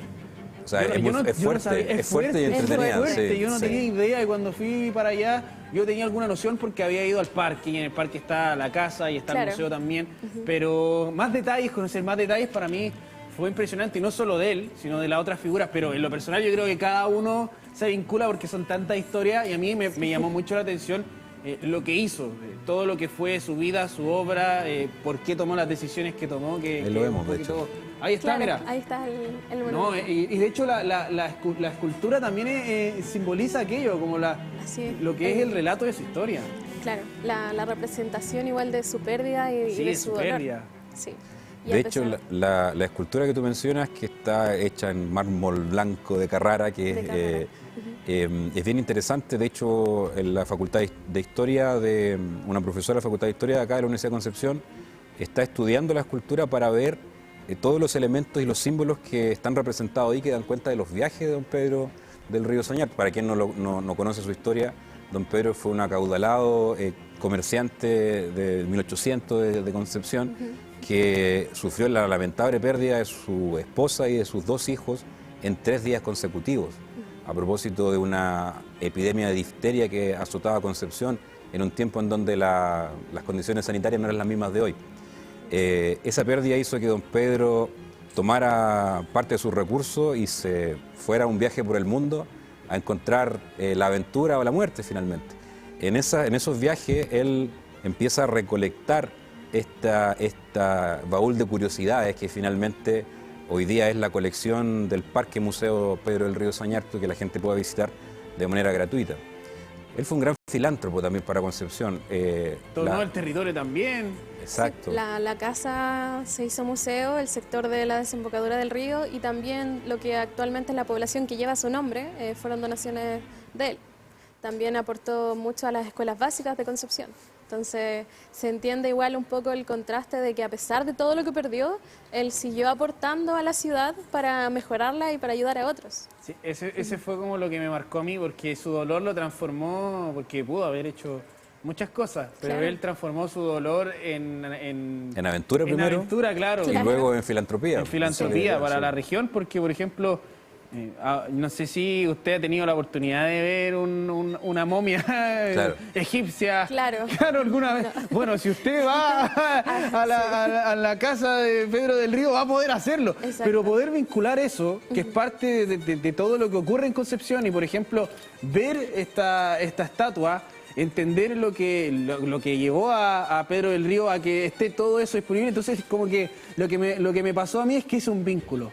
hice un vínculo entre el cementerio y el y el parque Pedro del Río Sañarto. Y para mí fue como, cuando hice eso dije, oh, qué buena, que mira cómo se relaciona. Claro. Y ahora lo hago con la población. Entonces uno dice, mira, cómo todos estos elementos están presentes y están vigentes hoy en día en la ciudad, a pesar de que era 1800, o sea... De hecho, don Pedro fue un visionario para nosotros también como, representando el cementerio general, porque el concepto de cementerio o cementerio de extramuros, porque nosotros en los recorridos contamos un poco cómo se sepultaba la gente antes de que existieran los cementerios. Los que tenían los recursos necesarios lo hacían en capilla, iglesia, y los que no, lamentablemente, en condiciones que no eran muy higiénicas. Don Pedro, de todos sus viajes, de toda su visión del mundo, él decide ser sepultado en un cementerio, digamos, en un cementerio extramuro, no en una capilla, no en una iglesia, como pudo haberlo hecho por los recursos que tenía. Y eso generó un efecto de emular por parte de la aristocracia de la época, que vio, don Pedro se sepultó en el cementerio, por tanto, me parece que es una opción atendible. Y eso generó en parte que empezara a surgir este sector patrimonial que hoy día visitamos. Son aproximadamente 3 de las 28 hectáreas que tiene el cementerio, en donde están las familias más destacadas y los personajes más destacados de la historia de Concepción. Bueno, ahí veíamos a Enrique Molina también, no lo podemos dejar afuera, nuestro fundador también de la Universidad de Concepción. Tuvimos de aniversario hace poquito acá, así que siempre lo recordamos, por lo que fue su visión de mundo también, descentralizadora, rebelde también ante lo central que siempre ha sido nuestro país. Claro, y la educación en sí, de hecho la visión que tuvo don Enrique Molina fue muy adelantada a su época. Él se inspira, ¿cierto?, en la Universidad de Berkeley en California, y al llegar a Concepción, en uno de sus escritos dice, al llegar a Concepción, mi corazón se encoge al ver tanta pobreza y falta de dignidad en el proceso de educación. Entonces él toma la universidad, el liceo, que posteriormente lleva su nombre, y la universidad, como una bandera de lucha de equidad, en el fondo de llevar a las regiones una universidad en un concepto no muy visto en Chile, que es este concepto de campo abierto que hoy día disfrutamos, y que es parte ya de nuestro paseo, de nuestra historia, de nuestra vida. Yo estudié ahí, entonces también es parte de mi vida académica. Así que la verdad es que estos grandes personajes tienen un legado muy importante en Concepción, y lo que nosotros buscamos es que la gente los conozca. Artemio, para ustedes como guía, ¿qué significa? Porque son los comunicadores, son el primer vínculo que hay entre lo que es el archivo histórico, la investigación detrás y también tener que conversar con la gente. ¿Cómo es eso para ustedes? Bueno, nosotros igual usamos harto la palabra mediadores, con el espacio y con la gente. Me parece algo súper entretenido, la verdad. A mí me gusta mucho la historia, soy estudiante de licenciatura en historia, de hecho. Y me gusta esta perspectiva de poder entregar la historia de esta forma, de una forma como más dinámica, que la gente pueda conocer los espacios, que se apropie un poco de lo que es parte de Concepción, que quizás está como dejada de lado porque se ve de otra forma, pero que acepten igual que es un museo a cielo abierto que cuenta mucha historia, y me parece, la verdad, es como una experiencia muy genial poder entregarle esto a las personas que se maravillan por recorrer el cementerio, por conocer toda la información que le entregamos de un trabajo de investigación bastante arduo previo, y la participación igual de los personajes, que es un trabajo también bastante amplio que realizan para poder interpretar a los personajes, y la gente se va fascinada porque es como un círculo entero en el que se envuelven con esta historia, y nos parece como algo súper gratificante igual que la gente lo aprecie tanto. Oye, hay un detalle también no menor, porque estamos hablando un poquito de la historia, pero también hay que hablar de los contextos históricos, porque, por ejemplo, yo cuando era niño, fui al Cementerio General en Santiago y aprendí acerca de la infraestructura. De cómo estaban los mausoleos hechos, de la época de los mausoleos, cuál es la diferencia entre uno y el otro. Claro. No, es que en este tiempo lo que se llevaba era esto, lo clásico, lo gótico. Entonces, las religiones también, o las visiones de mundos que tenían y por qué está eso ubicado en esa esquina, la simbología. La simbología. Y eso a mí me fascinó porque es mucho, es conocer la historia, es entender los contextos, hay harto y es bastante amplio. Sí, cuando la gente visita los circuitos, nosotros igual le destacamos que el cementerio en sí es historia por sí mismo, porque el cementerio tiene un trasfondo de cómo se creó, de cómo llegó a ser lo que es el día de hoy, de todas las modificaciones que existieron. También los personajes que están sepultados, pero también los mausoleos y construcciones en sí mismas son historia. Tienen simbologías, como dices tú, los distintos materiales, los distintos estilos arquitectónicos. También puedes observar los que eran más acaudalados, los que eran un poco más humildes en cuanto a sus sepulturas y los distintos tipos de religiones igual que se expresan alrededor del cementerio. Entonces igual nosotros destacamos eso, así como también lo que es el paisajismo dentro del cementerio. Nuestras araucarias que hay tienen son 200 años de 200 años, exacto. Sí. La plaza que fue Son creada. un monumento natural. Exacto. Sí. Nuestra fauna que está en el cementerio, que también se aprecia en el mural que está en la pileta adentro. Entonces como bastante la historia que uno puede absorber yendo al cementerio y conociendo estos circuitos. Sí, y es entretenido. Sí, además de todo, es entretenido. Sí. La verdad, en el cementerio, en el último año, hemos desarrollado, corrígeme si me equivoco, 12 propuestas por temática distinta para recorrer estas 28 hectáreas del cementerio. La verdad es que el cementerio es un poco el espejo de la ciudad. Tiene calles, avenidas, casas, barrios, como dices tú, que son algunos barrios más acomodados, otros no tanto. Tiene un alcalde que es el director, del cementerio, don Ernesto, que nos puede estar mirando. Y sobre ellos se empiezan a leer estas dimensiones de análisis, que son aproximadamente 12, en donde podemos visitar, por ejemplo, el circuito Arte, Arquitectura y Paisajismo, que es el circuito que ve este tema de la arquitectura, la simbología. Mujeres con Historia, por ejemplo, que es un recorrido especial donde se conocen a las mujeres más relevantes de la historia de Concepción. No sé si hay mucha gente que no sabe que la primera mujer diputada en Chile, por ejemplo, es de acá de Concepción. Inés Enrique Freuden. Inés Enrique Freuden, o la primera mujer que logró el rango de decana, que fue precisamente acá en la Universidad de Concepción, que es Corina Vargas, que mujeres también que su historia representa un ejemplo para la nueva generación en torno a asuntos como el femicidio, que está representado en Petronila Neira, que hoy día es un personaje de Concepción muy visitado.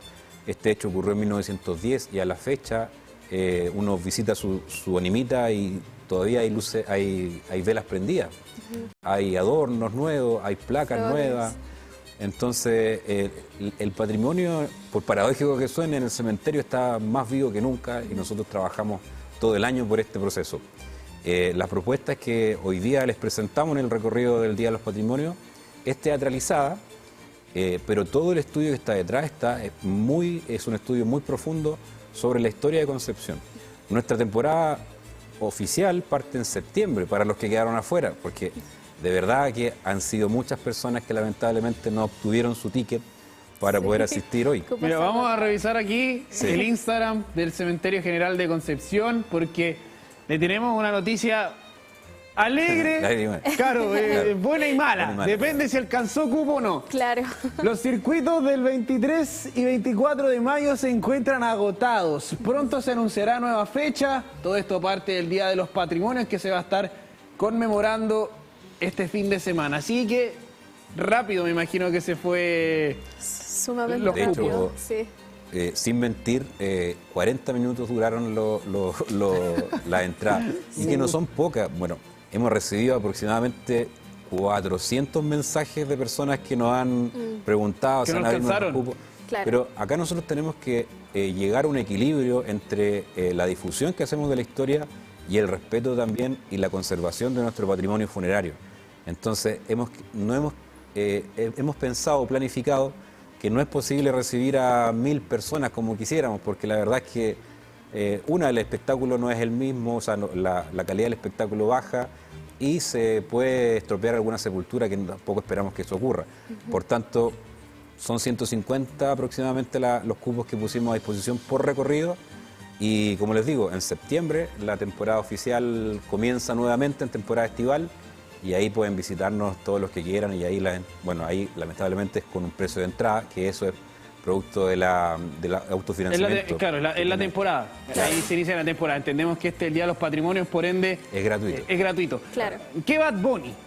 Cementerio General de Concepción. Sí. Bad Bunny envidia al Cementerio General de Concepción. La gente hace fila y reclama y se nos abran más cupos, por favor. Sí. Lo pide. Oye, le agradecemos a ambos por estar con nosotros, agradecerle por su enorme labor que hace. Yo he ido en varias ocasiones y he podido vivirlo en primera persona, todo lo que significa aquello, porque aparte ustedes son profesionales. Y no son quizás actrices, actores, pero tratan de ponerle ahí toda la fuerza posible para caracterizarse y entregarle la historia a la gente. Y eso desde nuestra perspectiva también se nota, se agradece el esfuerzo porque lo hace entretenido. Nosotros lo podemos mostrar a la gente también a través de nuestros programas. Vaya a verlo, le hemos hecho hartas notas al Cementerio General y si tiene alguna duda o no pudo ir, bueno, infórmese también a través de las notitas que hemos estado realizando. Ya de forma seguida, sobre todo en la época de septiembre donde se abre esta temporada del circuito. Te doy un patrimonial. dato. La fecha que vamos a publicar probablemente durante la próxima semana es el 30 de mayo, que todavía no está publicada. La gente que está pendiente de obtener su entrada puede obtenerla para este circuito especial, el circuito de los picados, que le llamamos un poco para la gente que quedó fuera. El repechaje. Va a ser la temática personajes populares de Concepción. Muy bonito el recorrido. Y además, el 31 hay una actividad muy interesante en el Cerro Amarillo de Concepción. El Cerro Amarillo, que antes era conocido como el Cerro Gavilán, que es el lugar donde se dio la batalla del Cerro Gavilán. Entonces vamos a poder conocer la historia que está detrás de esta batalla que fue tan importante en el proceso de independencia de Chile. Y la información en Cementerio General Conce para que vaya a seguirlo. Nosotros le agradecemos. Muchas gracias por estar con nosotros en esta jornada. Nos separamos brevemente, nos vamos a una pausa y ya regresamos con más de Multiverso.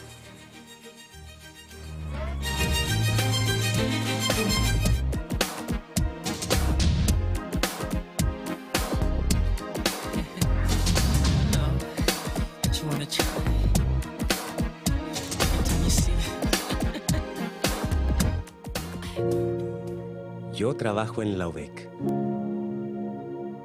Aquí, en nuestros 3 campus, miles de personas estudian, trabajan o nos visitan todos los días.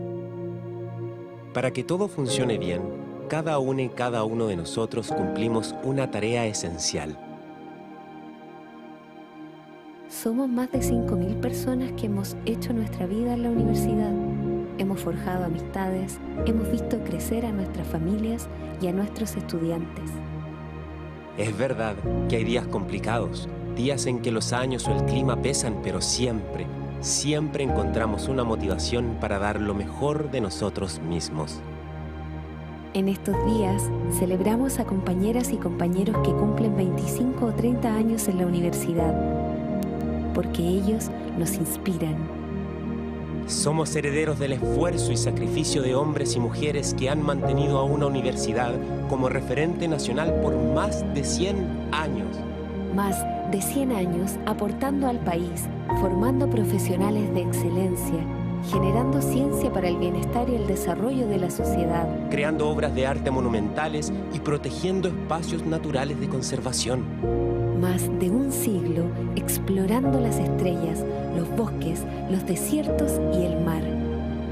Todo gracias al esfuerzo de cada persona que conforma esta gran universidad.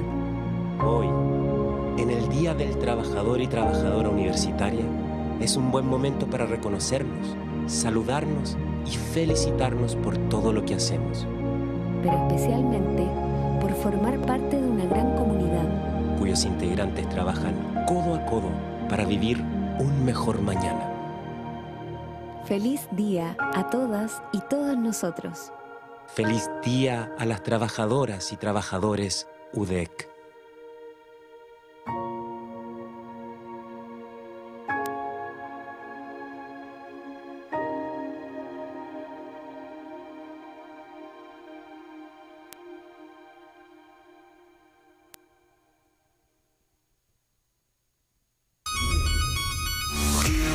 Soy Soledad Neto y quiero hablarles de algo que como periodista me importa, la tecnología que conecta nuestras vidas. Elegí ser parte de Mundo porque es una empresa que comparte mis valores: credibilidad, responsabilidad, inclusión y sobre todo innovación. Mundo es una empresa chilena nacida en la región del Biobío que ha logrado ser la más premiada y reconocida de Latinoamérica. Y por tercer año consecutivo los consumidores han reafirmado su lealtad con nosotros gracias a nuestra calidad, rapidez y estabilidad. Mundo no solo es tecnología de vanguardia, es una empresa comprometida con la inclusión digital, asegurando que todos tengan acceso a conexión de calidad. Yo elijo Mundo, la empresa que conecta a Chile con el futuro hoy.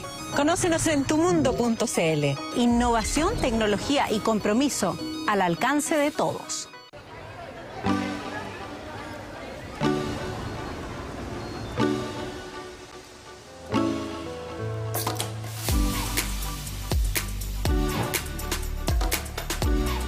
Yo lo que tengo así como link es costura creativa. Costura creativa, y te salen por entonces, y ahí me salen súper. ideas y ahí después obviamente busco tutoriales en YouTube cuando no sé hacer algo, las medidas. Pero esa es más o menos la fuente de inspiración. Lo que pasa es que ese diseño particularmente me lo regaló la mamá de una amiga, que ella cose y cose muy bonito, y ella me regaló ese molde. Entonces y es como mi producto estrella, nadie lo tiene. Pero imagínate si pero nosotros puedo hacer, quisiéramos pero hago ponerle... los cuadrados como de hombre, también hago esto, montones de... Entonces dije, ya, mejor me voy a dedicar a hacer cositas de mascotas. Y así empecé, creando bandanas, collares, después ropita y ya después cositas también para los humanos que le encantan las mascotas. Hoy la agendita de Baki, que tiene ahí de hecho sus control veterinarios, sus vacunas. También tiene un planner para poder organizar los días, álbum de fotos, así que es algo súper completo.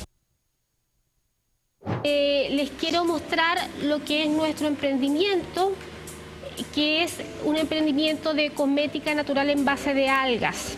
Esa es la importancia que tiene. Hay tanta alga en tenemos tanto mar en nuestro país, hay tantos tipos de algas. Y eso es muy importante para la base de nuestro emprendimiento, que es Cosmética La Vie. Mira, espárcetela bien y vas a ver que se te va a absorber, no te va a quedar grasa, te va a absorber al tiro. Es muy rica la textura. Impresionante, de verdad. De lunes a viernes. Desde las 9 de la mañana hasta la 1 de la tarde, matinal Siempre Juntos, el matinal de TVU.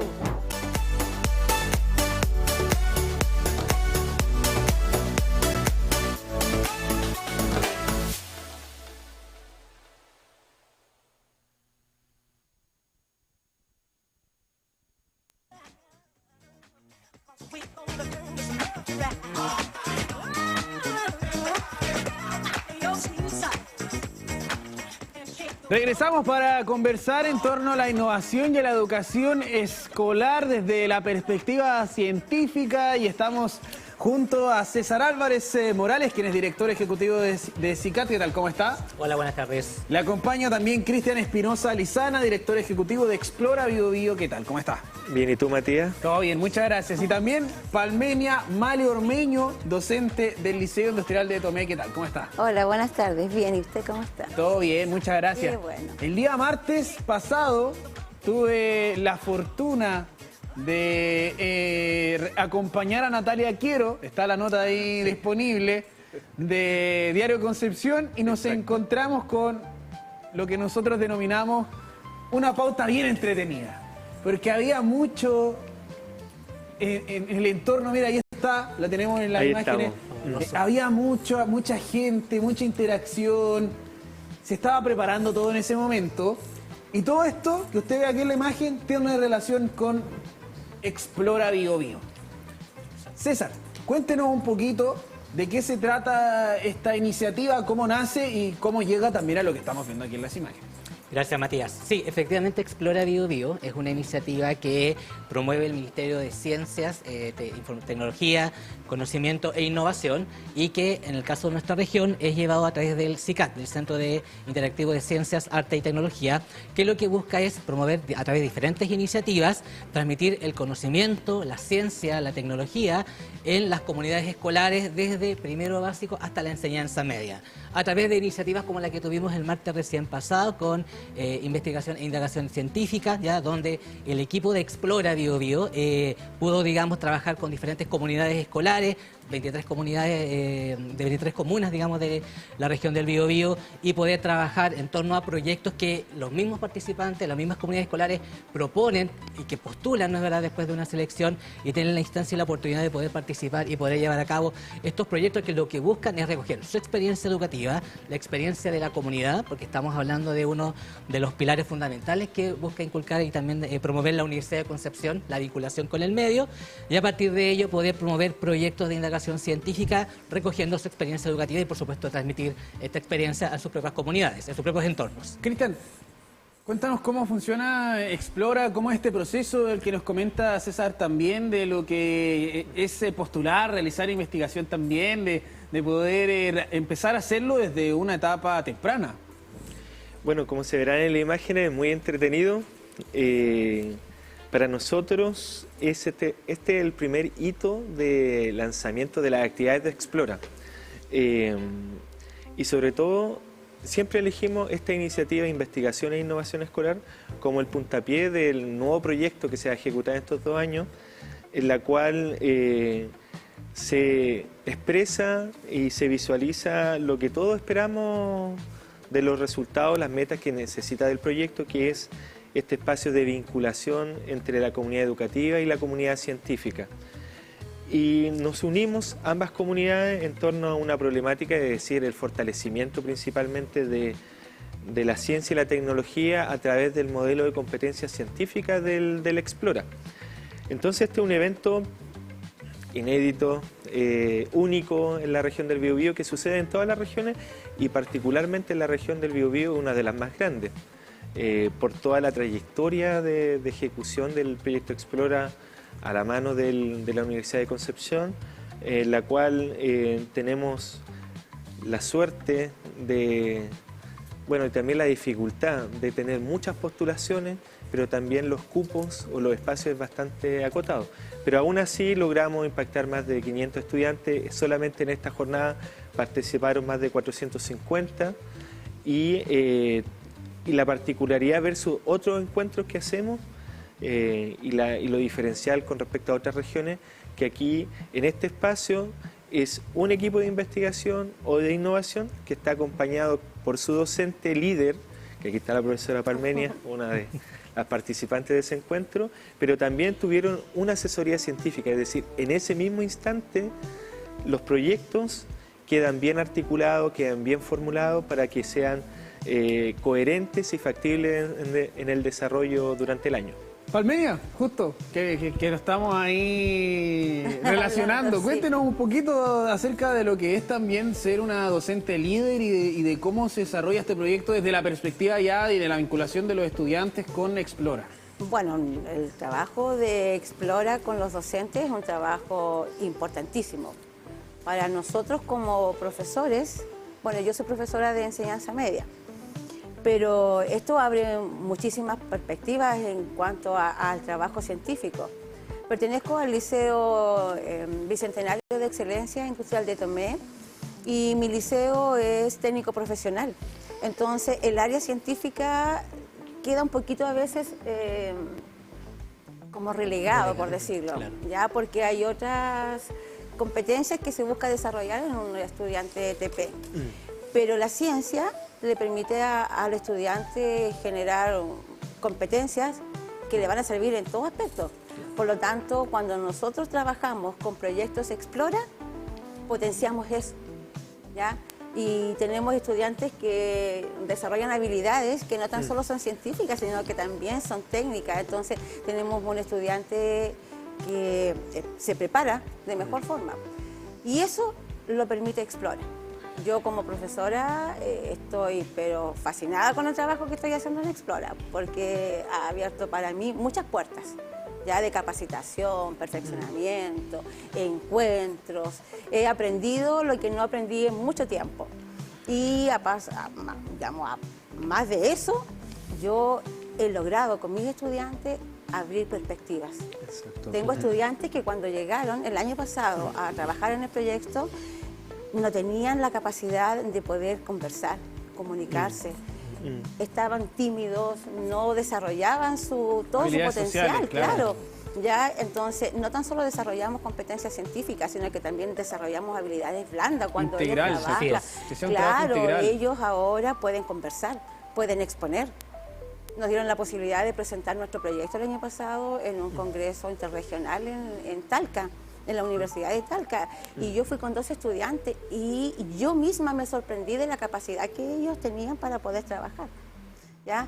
Yo trabajo con 5 estudiantes, el año pasado yo estaba en tercero medio, son 3 estudiantes de mecánica automotriz, porque mi liceo tiene 3 especialidades. Tiene la especialidad mecánica automotriz, de construcciones metálicas y además tiene la especialidad de electricidad. Entonces, en el proyecto que nosotros trabajamos, incorporamos estudiantes TP de tercero medio y ahora tenemos la continuidad de ese proyecto y ellos están en cuarto medio, pero han avanzado notoriamente en todas sus habilidades. Entonces, eso se explora, abrir puertas, ¿ya? Abrir caminos y dar la oportunidad para que nosotros podamos liderar este trabajo con nuestros estudiantes y que también se masifique dentro de nuestros propios establecimientos. César, y desde CICAT ustedes también tienen ahí una labor que se realiza durante todo el año de vinculación con docentes, de trabajo con docentes, de trabajo con estudiantes, de todas las edades también, con los colegios de la región, pero también de fuera. Claro, tenemos como parte de la misión que tenemos como Universidad de Concepción y como CICAT específicamente, esta vinculación con el medio, de llegar a las comunidades, como decía la profesora, llegar a los colegios, a los establecimientos, a los equipos de gestión, a los profesores, a las profesoras, para transmitir a los estudiantes, a las familias, ¿ya? CICAT es una institución que está abierta al público, a las familias y a las comunidades educativas, y en función de ello que se vayan a empapar y empoderar de todas nuestras muestras, de los talleres que realizamos, que tienen un objetivo de contenido, de transmitir un contenido, un concepto, un proceso asociado a la ciencia, o bien a las artes, o bien a la tecnología, pero también competencias. Lo decía muy bien la profesora hace un momento, esto es desarrollar no solamente las competencias para una instancia de carácter educativo, sino que también desarrollar competencias para la vida y, por supuesto, diferentes habilidades que no solamente les van a servir para poder desenvolverse en un contexto, en un espacio como una escuela, sino que también a futuro de manera profesional y, por qué no, también laboral. ¿Sí? Ahí siempre con CICAT estamos abiertos a recibir a todas las comunidades y a las familias para que nos visiten, ¿ya? Y claramente nos puedan ahí acompañar en cada una de las actividades que tenemos preparadas para ello a lo largo del año. Y este es el primerito de Explora, lo mencionamos. Sí. Es un trabajo también intenso.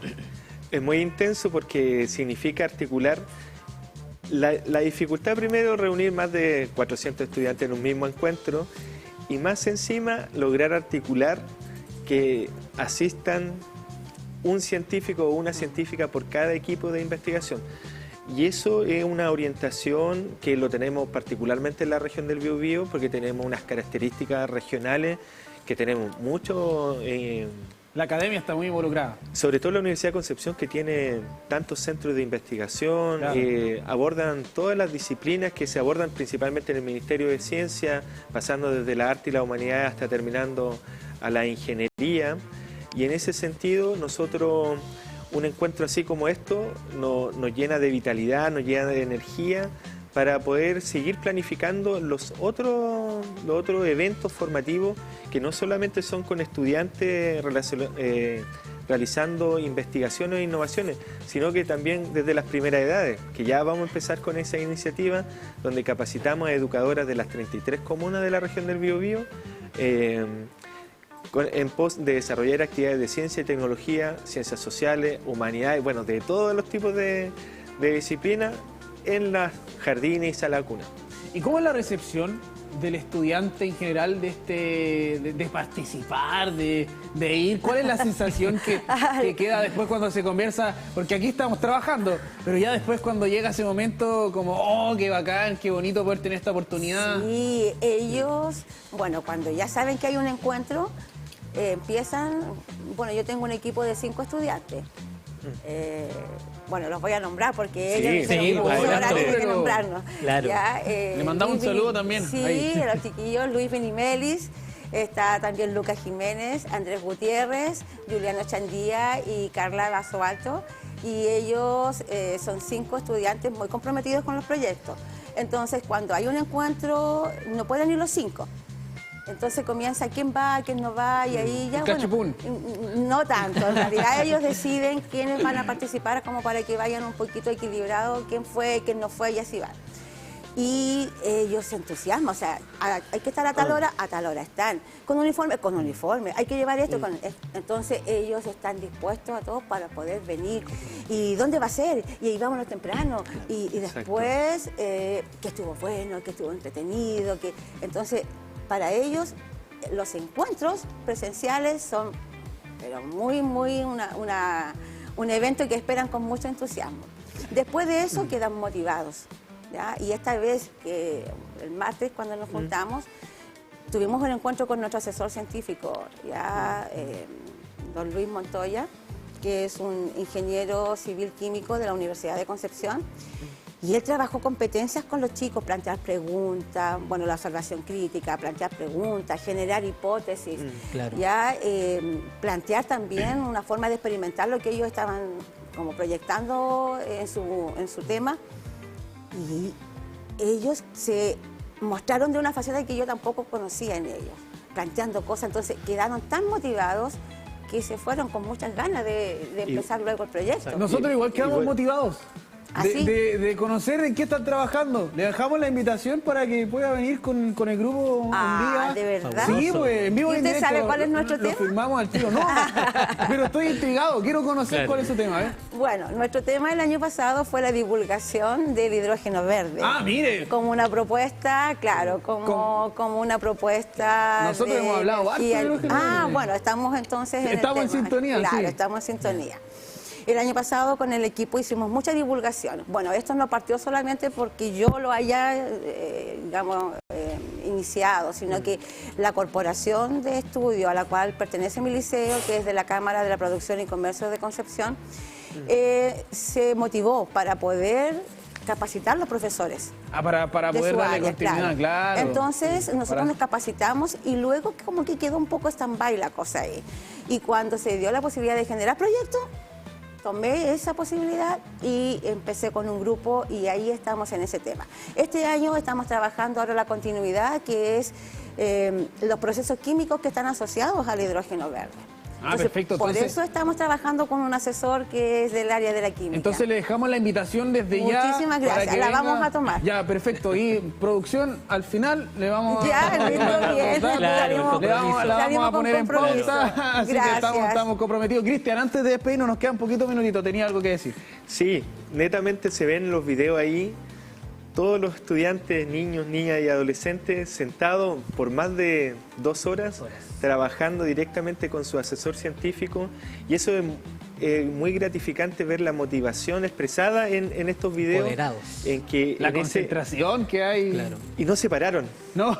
Y no se pararon ni para ir al baño. Claro. Bueno, no es que no le prohibiéramos eso, sino que estaban tan animados y motivados por desarrollar su investigación, porque desde Explora nuestra misión es generar estos espacios donde estudiantes se empoderan, donde estudiantes se perciben en un futuro siendo algo más que simple estudiante, sino que llegar a una carrera profesional. Le agradecemos a los tres por estar aquí. Gracias a ustedes. Por venir aquí a acompañarnos, y le dejamos la invitación porque también en diarioconcepcion.cl está una nota que abarca lo que ocurrió en el martes pasado también, que estuvo realizándose esta actividad. Además, recordarles que todo lo que se mencionó acá es una posibilidad para los niños y niñas de nuestro país. Y eso es algo que hay que recalcar. Cuando nosotros queremos alejar de la delincuencia, de las drogas, la ciencia, la tecnología y la cultura, es algo que aporta directamente a ello. Y es por eso que debemos invertir más en eso. Esa es uno de los motivos, para que a veces hay un discurso que dice ¿por qué hay que hacerlo? Claro. Esa es una de las razones más importantes por las cuales hay que hacerlo. Estamos viendo el sitio web del CICAT para que usted también pueda ir a revisar, conocer, planificar visitas, vincularse, y ahí está también el de Explora Bio Bio con estas propuestas ya para 2025-2026 a nivel nacional y nivel internacional. Y nosotros estuvimos realizando un experimento de química. ¿Quién es el culpable? Desde 1891 un argentino de nombre Juan, que era croata, argentino-croata de nombre Juan, creó un sistema para poder verificar la huella dactilar.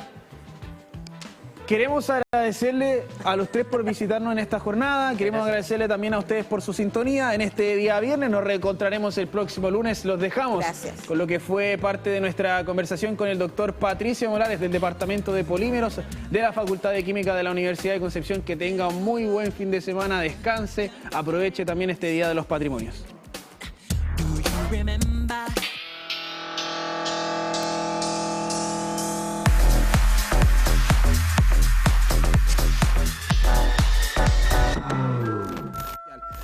Vamos a continuar con el área científica y nos vamos a ir al laboratorio. Lamentablemente yo nuevamente otra vez estoy expulsado del laboratorio. No llevé con los materiales. Ya tengo anotación y citación al apoderado. Así que mi mamá va a tener que venir desde Santiago a conversar con el doctor Patricio Morales, académico del Departamento de la Facultad de Ciencias Químicas. Profe, ¿qué tal? ¿Cómo está? Bueno, no tan contento, pues, estudiante, no tan contento. Chao. ¿Me deja entrar o no? ¿Puedo entrar de aforita ahí mirando, aquí, de aforita aquí. mirando. Ya, perfecto. Sí. ¿Qué nos trae? Hoy día traigo algo, yo creo que entretenido, pero a la vez también de interés a lo mejor público, como estaban conversando antes con la colega. Aquí hay varias cosas que ya voy a entrar en detalle de qué es lo que, qué es lo que tengo, pero no las vamos a usar todas. Si yo te hablo, por ejemplo, de CSI.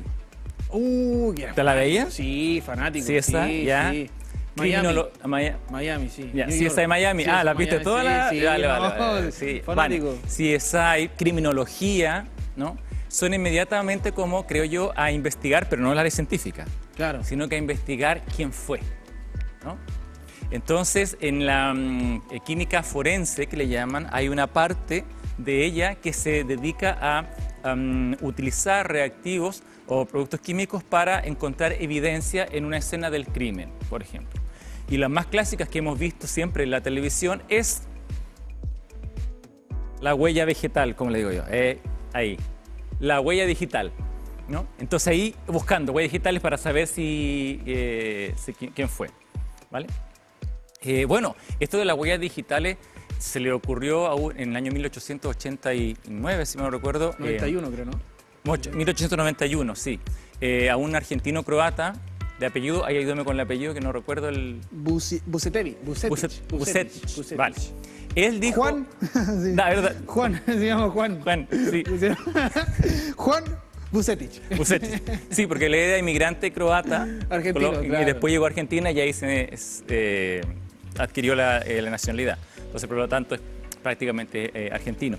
Pero esto de la huella digital se conocía que existía hace tiempo. La cosa es que era para relacionarlo con alguien que estuviese estado en una escena del crimen. Las huellas digitales no se ven a simple vista. Nosotros, quiero decir, en el dedo podemos ver el patrón, ¿no? Claro. Si lo miramos. Pero si alguien toca algo, la huella queda, ¿vale? Entonces en una copa, en algún vidrio, como tengo yo, en un papel, ahí están las huellas. Mira, las huellas del koala. Está comparando la huella del ser humano y la huella del koala. Pero eso que tuviste ahí justamente tenía un color. Claro. Y acá, si yo pongo, no hay color. Entonces, lo que hacen normalmente para poder determinar si existe una huella digital en una superficie es mediante una reacción química. Oh. Y ahí tenemos varias. Tú en CSI, acuerdas justo que viste alguna. Sí, que le echaban como un polvito. Sí, el polvito, ¿cierto? Sí, ese vio. Sí. Ya. Hay varias formas de determinar la huella digital. Hay este polvito a veces fosforescente, mejor dicho, le pones una luz y se ilumina. Esa es una, que es la más avanzada. Pero una muy clásica, que lo pueden hacer en la casa, si quieren ya jugar, es con carbón. Experimento. Claro. Para la casa. Para la casa. Entonces con carbón usted pone la huella en cualquier lado. Por ejemplo, aquí yo tengo un vidrio que se quiera ver. Ponemos la huella en el vidrio y lo que se hace es el carbón molido. Se toma de estas, bueno, a mí me lo acaban de hacer, me maquillaron con estas brochas. Claro. Y con la brocha se toma el polvito y se echa encima. Después tú soplas y te queda la huella. Solo la huella. A ver, lo vamos a hacer. Ese es un clásico. Carbón molido. Carbón molido. O sea, en el día del asado. El del asado. El día del asado. Muélalo lo que más que pueda, cosa que quede como polvo. La huellita. La huella y le pone encima con una... Y después sopla. Te va a quedar solamente la huella. Tarea para la casa. Es una de las cosas. Pero yo que traje una cosa más sofisticada, porque bueno, eso como... Está muy fácil. Está muy fácil. Ahora, entonces la forma que lo descubrieron antes de esta que tú veías en CSI y lo que yo traigo ahora, que es un poco más rústico, vamos a decirlo así. La de nuestro amigo Juan. La de nuestro amigo Juan. Entonces, ¿de qué se trata esto? Esto es de una reacción química que, para que se vea bien, el vidrio lo traje solamente como soporte, no lo vamos a hacer en el vidrio, sino que lo vamos a hacer sobre un papel, un papel que se llama papel filtro. Perfecto. ¿Ya? Quita la cajita, ¿no? Sin marca, ya. Papel filtro, ese es el nombre. Sí, es un papel distinto. En su bazar más cercano. no tan cercano. Ya. ¿Y qué es lo que se hace? Bueno, aquí con una reacción química que yo lo voy a explicar, pero se va a utilizar con esto. Este va a ser el que tú veas en las películas. Que se le va a echar a la huella digital. Pero esto es una digital. Pero esto es una mezcla de varias cosas, que es las que tengo aquí. Entonces solamente la traje para mostrar. Sí, para mostrar lo que vamos a usar está en esta botellita más pequeña, pero lo que está hecho es de esto que está aquí. Entonces, ¿qué tenemos? Aquí la botella grande, vamos a poner ahí, es peróxido de hidrógeno. Creo que ya lo habíamos visto en otros laboratorios. Sí, lo vimos. Al 30% en volumen, es bastante concentrado. Esto que está acá se llama Lugol. Yo no tengo idea por qué le suena Lugol. Pero no es, porque normalmente las palabras terminadas en ol es por un alcohol. Sí. No es un alcohol. No, me estafaron. es una mezcla que tiene yodo molecular, es decir, I2 que le llamamos nosotros, y el yodo molecular es un sólido azul más o menos. Y yoduro de potasio, que es una sal blanca. Y eso se mezcla y da este color. Perfecto. Es el Lugol. Y esto que está acá adelante es ácido cítrico. Creo que se logra leer ahí. Bueno, es ácido cítrico. Entonces, si yo mezclo esto, ocurre cierta reacción química, que aquí ahora lo vamos a ver, y entonces lo que tengo en esto, en el frasquito, que es el Lugol, lo que va a ocurrir es que uy, aquí me faltó algo. No, está muy bien. Lo que va a ocurrir, es que en medio ácido, el ácido cítrico que está aquí se utiliza para darle el medio. Y además va a quedar el yoduro. Perfecto. Entonces, lo que ocurre, ahí está, que me acabo de dar cuenta que hay un problema. Faltó un 2 aquí. Sí, porque aquí hay 3.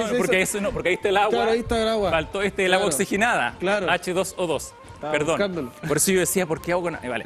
Entonces, el yodo reacciona, el del Lugol, con el agua oxigenada y nos da esto que es ácido yódico y agua. Perfecto. ¿Qué va a pasar entonces? Este ácido yódico, si lo hago relacionado, y aquí viene lo importante, ¿qué es lo que tenemos en las huellas de las manos? La verdad que uno lo que suele pasar al cuerpo es que exuda cosas. Claro. Una de las cosas que más exuda es agua. Pero también se pueden exudar, y uno se puede hacer en cualquier parte del cuerpo, pero yo hablo de las huellas porque es lo que toca, ¿no? Claro. Ácidos grasos y también aminoácidos.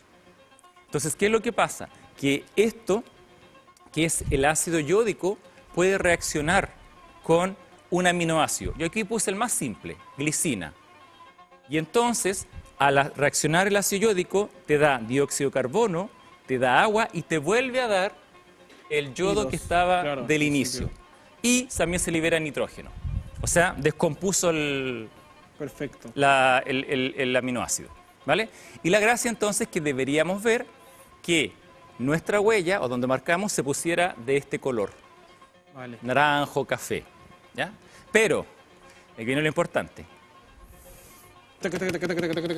Solamente esto detecta a las personas culpables. ¡Oh! Así que tú y yo vamos a poner la huella ahí.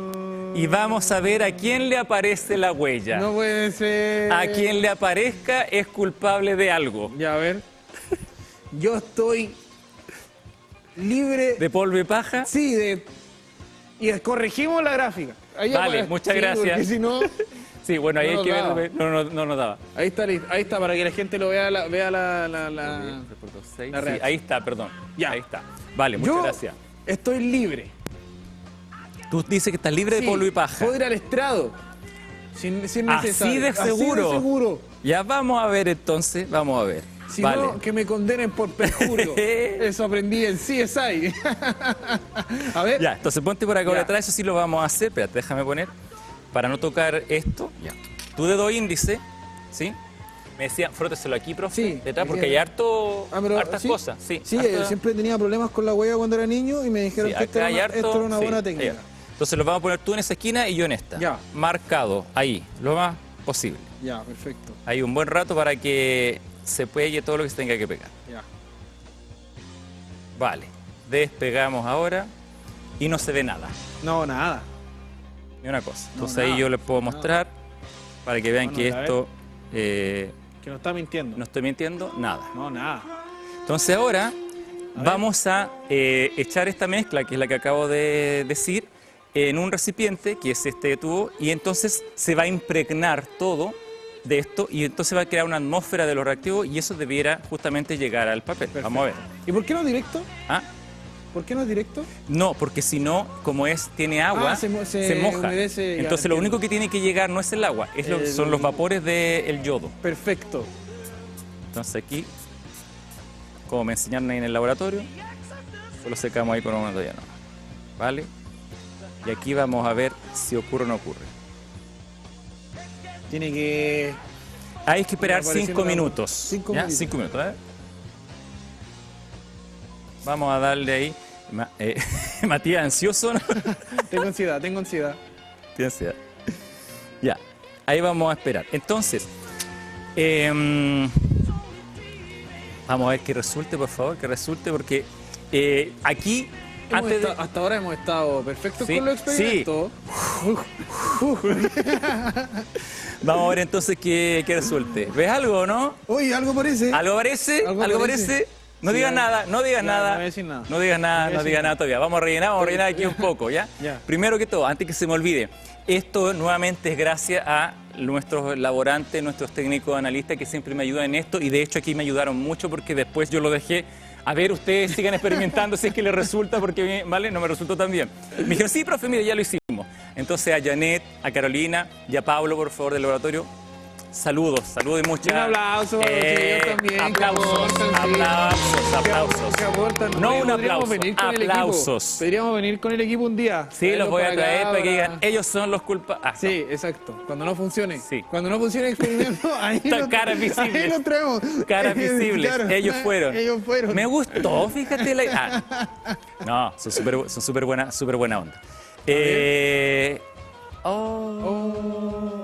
No resultó el experimento, Matías. No resultó. No, ya, chao chicos, boom, boom, boom. Ah, no, ese es otro personaje. Ese era otro. Ese es otro canal. Es otro personaje. De otro canal. Bueno, pero lo podemos repetir otro día, pues, Matías. Oye, pero yo... no, a ver... Todavía, mira, ¿Y de yo qué? 3 minutos. ¿Y de qué? Vamos a tener Todavía que confesar pecados, parece, aquí en este canal. Vamos a Faltan ver 3 qué- minutos, faltan 3 minutos. Faltan No 3 queremos minutos. mostrar nada, pero parece que, bueno, yo... no, hay que repetirlo, Matías. Hay que repetirlo. Nos están llamando... Porque yo lo hice con ellos. Con los laborantes, y a todos ellos les resultó, y a mí no. Parece que algo pasó. Yo creo que en el De aquí a acá en el yo creo que transcurso algo hice. Algo pasó, sí. Algo tiene que haber pasado. Quizá pudo haber sido... No especules. Ah, ya. Veamos las cámaras. Eso. verdad, sí. Veamos las cámaras. Sí, veamos las cámaras. Veamos las cámaras. Yo no fui El lo de interrogatorio. los scooters, yo no fui, ¿ah? Que se El sepa. interrogatorio. El interrogatorio. Profesor, a ver, repase. ¿Qué hizo antes ¿Qué hizo antes de llegar aquí? Claro. Sí. Oye, y al revés. Había uno al revés. ¿Cómo? Que para una técnica que me enseñó CSI. A ver, ya. Es que uno tiene que contar la historia, pero después la hacen contar al revés. Inmediatamente. Para ver si tiene coherencia. Si es que tiene coherencia. Sí. Porque si uno cambia, tiende a decir una mentira, después cuando lo dice al revés, titubea para hacer la conexión. Y Tenías tiempo tú, ¿ah? Sí, sí. No, yo me quedaba en las madrugadas, en las noches daban CSI hasta muy tarde. Ya. Yo me quedaba... maratón así. Sí, maratón. La bioquímica, a mí me encantaba esa área. Sobre todo cuando iban al laboratorio y llevaba la muestra y le decía yo aparecía el computador. Bueno, debo decir también, para ser justo, tenemos nosotros en nuestra facultad un colega que es Jorge Yañez que trabaja con la PDI entonces en química forense. Ah, qué entretenido. No esto, unas cosas más sofisticadas evidentemente, así que tenemos cubierta el área CSI también en la facultad. Qué bueno, qué entretenido. Así que bien, Jorge estuvo aquí alguna vez en un programa, así que seguro que lo conocen. Lo pueden traer también ahí para aquí. Y vamos a... Queda un minuto, pero yo creo que no resultó, Matías. Vamos a llevar esta muestra también. Hagámoslo otro día. Vamos a llevarle la muestra al profe, porque parece que hay más de un culpable. Pero hay uno más culpable que el otro. Ah, te diste cuenta. Hay uno más culpable. Qué bueno que lo reconozca. Sí. Porque esto va a salir al aire y está siendo grabado. No sé si sabías.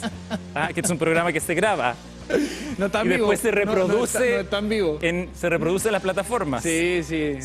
Lo cortamos. Ese pedazo lo vamos a cortar. Lo vamos a cortar. Bueno, oye, podemos. Esto no es prueba para el. Para la corte, sí. Este método que estamos utilizando ahora era el que se usaba antes, que el señor Juan, era nuestro amigo, empezó a hacer. Entonces después se sofisticó. Entonces, claro, ya no se utilizan estos métodos principalmente porque hay que demorar mucho tiempo, en cambio con el otro que tú ves en CSI es más rápido, brilla, se ve muy bien la huella, porque ahora vamos a darnos cuenta a lo mejor que no se ve bien la huella, y entonces se va sofisticando cada vez más. Entonces, mientras más sofisticado es, ¿cómo se dice?, para presentarlo en una corte, más creíble. Ah, perfecto. Si mientras más sofisticado un método, ya no puede decir, no, sabe que falló el método. Listo, aquí me avisa el cronómetro. El reloj. Antes, terminó. Me insiste constantemente. Antes de revelar. Que le mando un saludo de la Jacinta. Eso me acaba me repitió constantemente. ¿Quién dijo eso? A ver. Arriba, dirección. Conversar. Jacinta y sus amigos. Bueno, debo decir que yo no le envío saludos de vuelta a Jacinta. ¿No? No estamos. Jacinta es una perrita de mi condominio que se me acercó mucho. No sé por qué. Y quería probar de mí. Y me probó. Ahí estoy, así que... Pero estamos todo bien con Jacinta. ¿Está bien, sí? Todo bien. Jacinta está bien. Yo estoy bien, seguimos la amistad con Jacinta, pero cada vez que nos encontramos, de lejito. De lejito. Nos da una vuelta, es como un rodeo. Oye, sí, por favor, no cuenten esas cosas en la vida personal de uno, no. Y después empiezan a salir. Mira, te soplan, pero te digo, no sé quién arriba en el switch, alguien está averiguando más de la cuenta. Le vamos a decir que vengan a ver, atrévanse, pues, vengan. Ahora sí. Ya. ¿Develamos? Develamos, sí. Aquí a lo que salió, sí, Matías, a lo que salió, hay que asumir. Hay que asumir. Listo. Porque no tengo que asumir solo. Veamos qué es lo que hice. ¿Qué pasó? No, yo soy completamente culpable. ¿Qué pasó? En la pantalla lo está mostrando al revés, pero el lado de acá, soy mi huella y el lado de acá es la de Matías. Así es que somos los dos culpables, Matías, de algo. Pero... Matías es más culpable. Matías, ¿qué has hecho en tu vida? Mira aquí, te lo muestra. ¿Qué es? Perdón, quería acercarlo más para que se viera bien la evidencia. Quiero que se vea bien ¿cómo es? No quiero desenfocar. Señores de Fiscalía, pero que vea que se vea. Fue contra mi voluntad. Que se vea justamente que aparece la huella. Hay una zona donde justamente ha reaccionado el yodo con el aminoácido. Pero claro, para poder ver bien la forma de la huella hay que mirar de muy cerca el papel. Entonces perfecto. Yo, claro, hago aquí, mira, tú te puedes ver que se te marcó muy bien las líneas de la huella. En cambio, a mí fue menos. Claro. ¿Vale? Entonces, de hecho, está casi la mancha. Claro, a mí entonces, claro, entonces ahí está el punto de esto. Claro, ¿ves? Entiendo. Si entonces querríamos hacer con esto una prueba de dactilar, la persona tendría que hacer eso, ser muy grasosa, frotarse mucho, para que le quede bien impregnado y entonces la reacción ocurra. Perfecto. Pero se ve justamente que la reacción ocurre y esta es una de las primeras formas de determinar quién era culpable. Apareció en esta película también, para comentar un poco lo histórico, ya no recuerdo el nombre de la película, pero Hoover me parece que era el primer director de la se me olvidó, la Policía de Investigaciones de Estados Unidos, ¿cómo se llama? FBI. La FBI, ¿no? Y entonces él fue el que dijo en Estados Unidos, cuando asumió, debemos tomar las huellas digitales a todas las personas que empiecen a nacer desde ahora. Entonces las huellas digitales normalmente se toman a los recién nacidos, pero también se toman a veces cuando grandes, y por lo tanto todo eso va a una base de datos y así es más fácil encontrar al culpable de algún crimen. Porque antes de eso no se sabía cómo culpar a alguien, más que sea por el relato de alguien. No, yo lo vi. Y hay un tema Pero ahora, se puede mentir. igual, lo importante de la identificación a través de la huella, que sea única. Exactamente, aquí te le tenemos el aparatito, ¿no? Sí, claro, ¿verdad? Celular que ahora con huella, con rostro, cara, con rostro. Pero la huella sigue siendo algo único. Claro, asociado en ruta ahora. Sí. O sea, todo Sin embargo, primicia, acabo de ver ahí un paper, acabo de ver una investigación reciente que dice que las huellas nuestras no son tan iguales. De nosotros. De nuestro de cada uno. O sea, podría cambiar, y entre un dedo y otro ya no son distintas, pero podría ser no ahora y una prueba suficiente. Vamos a decir cosas nuevas. Cosas nuevas que la ciencia va trayendo, ¿ya?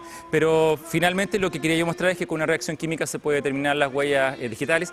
Con lo que se está haciendo ahora, lo que tú me decías, es una reactividad mucho más específica, es mucho más fehaciente para prestarlo como prueba en un laboratorio, porque aquí, si yo muestro esto, dirían, el culpable es él porque se le marcó más, se ve la huella.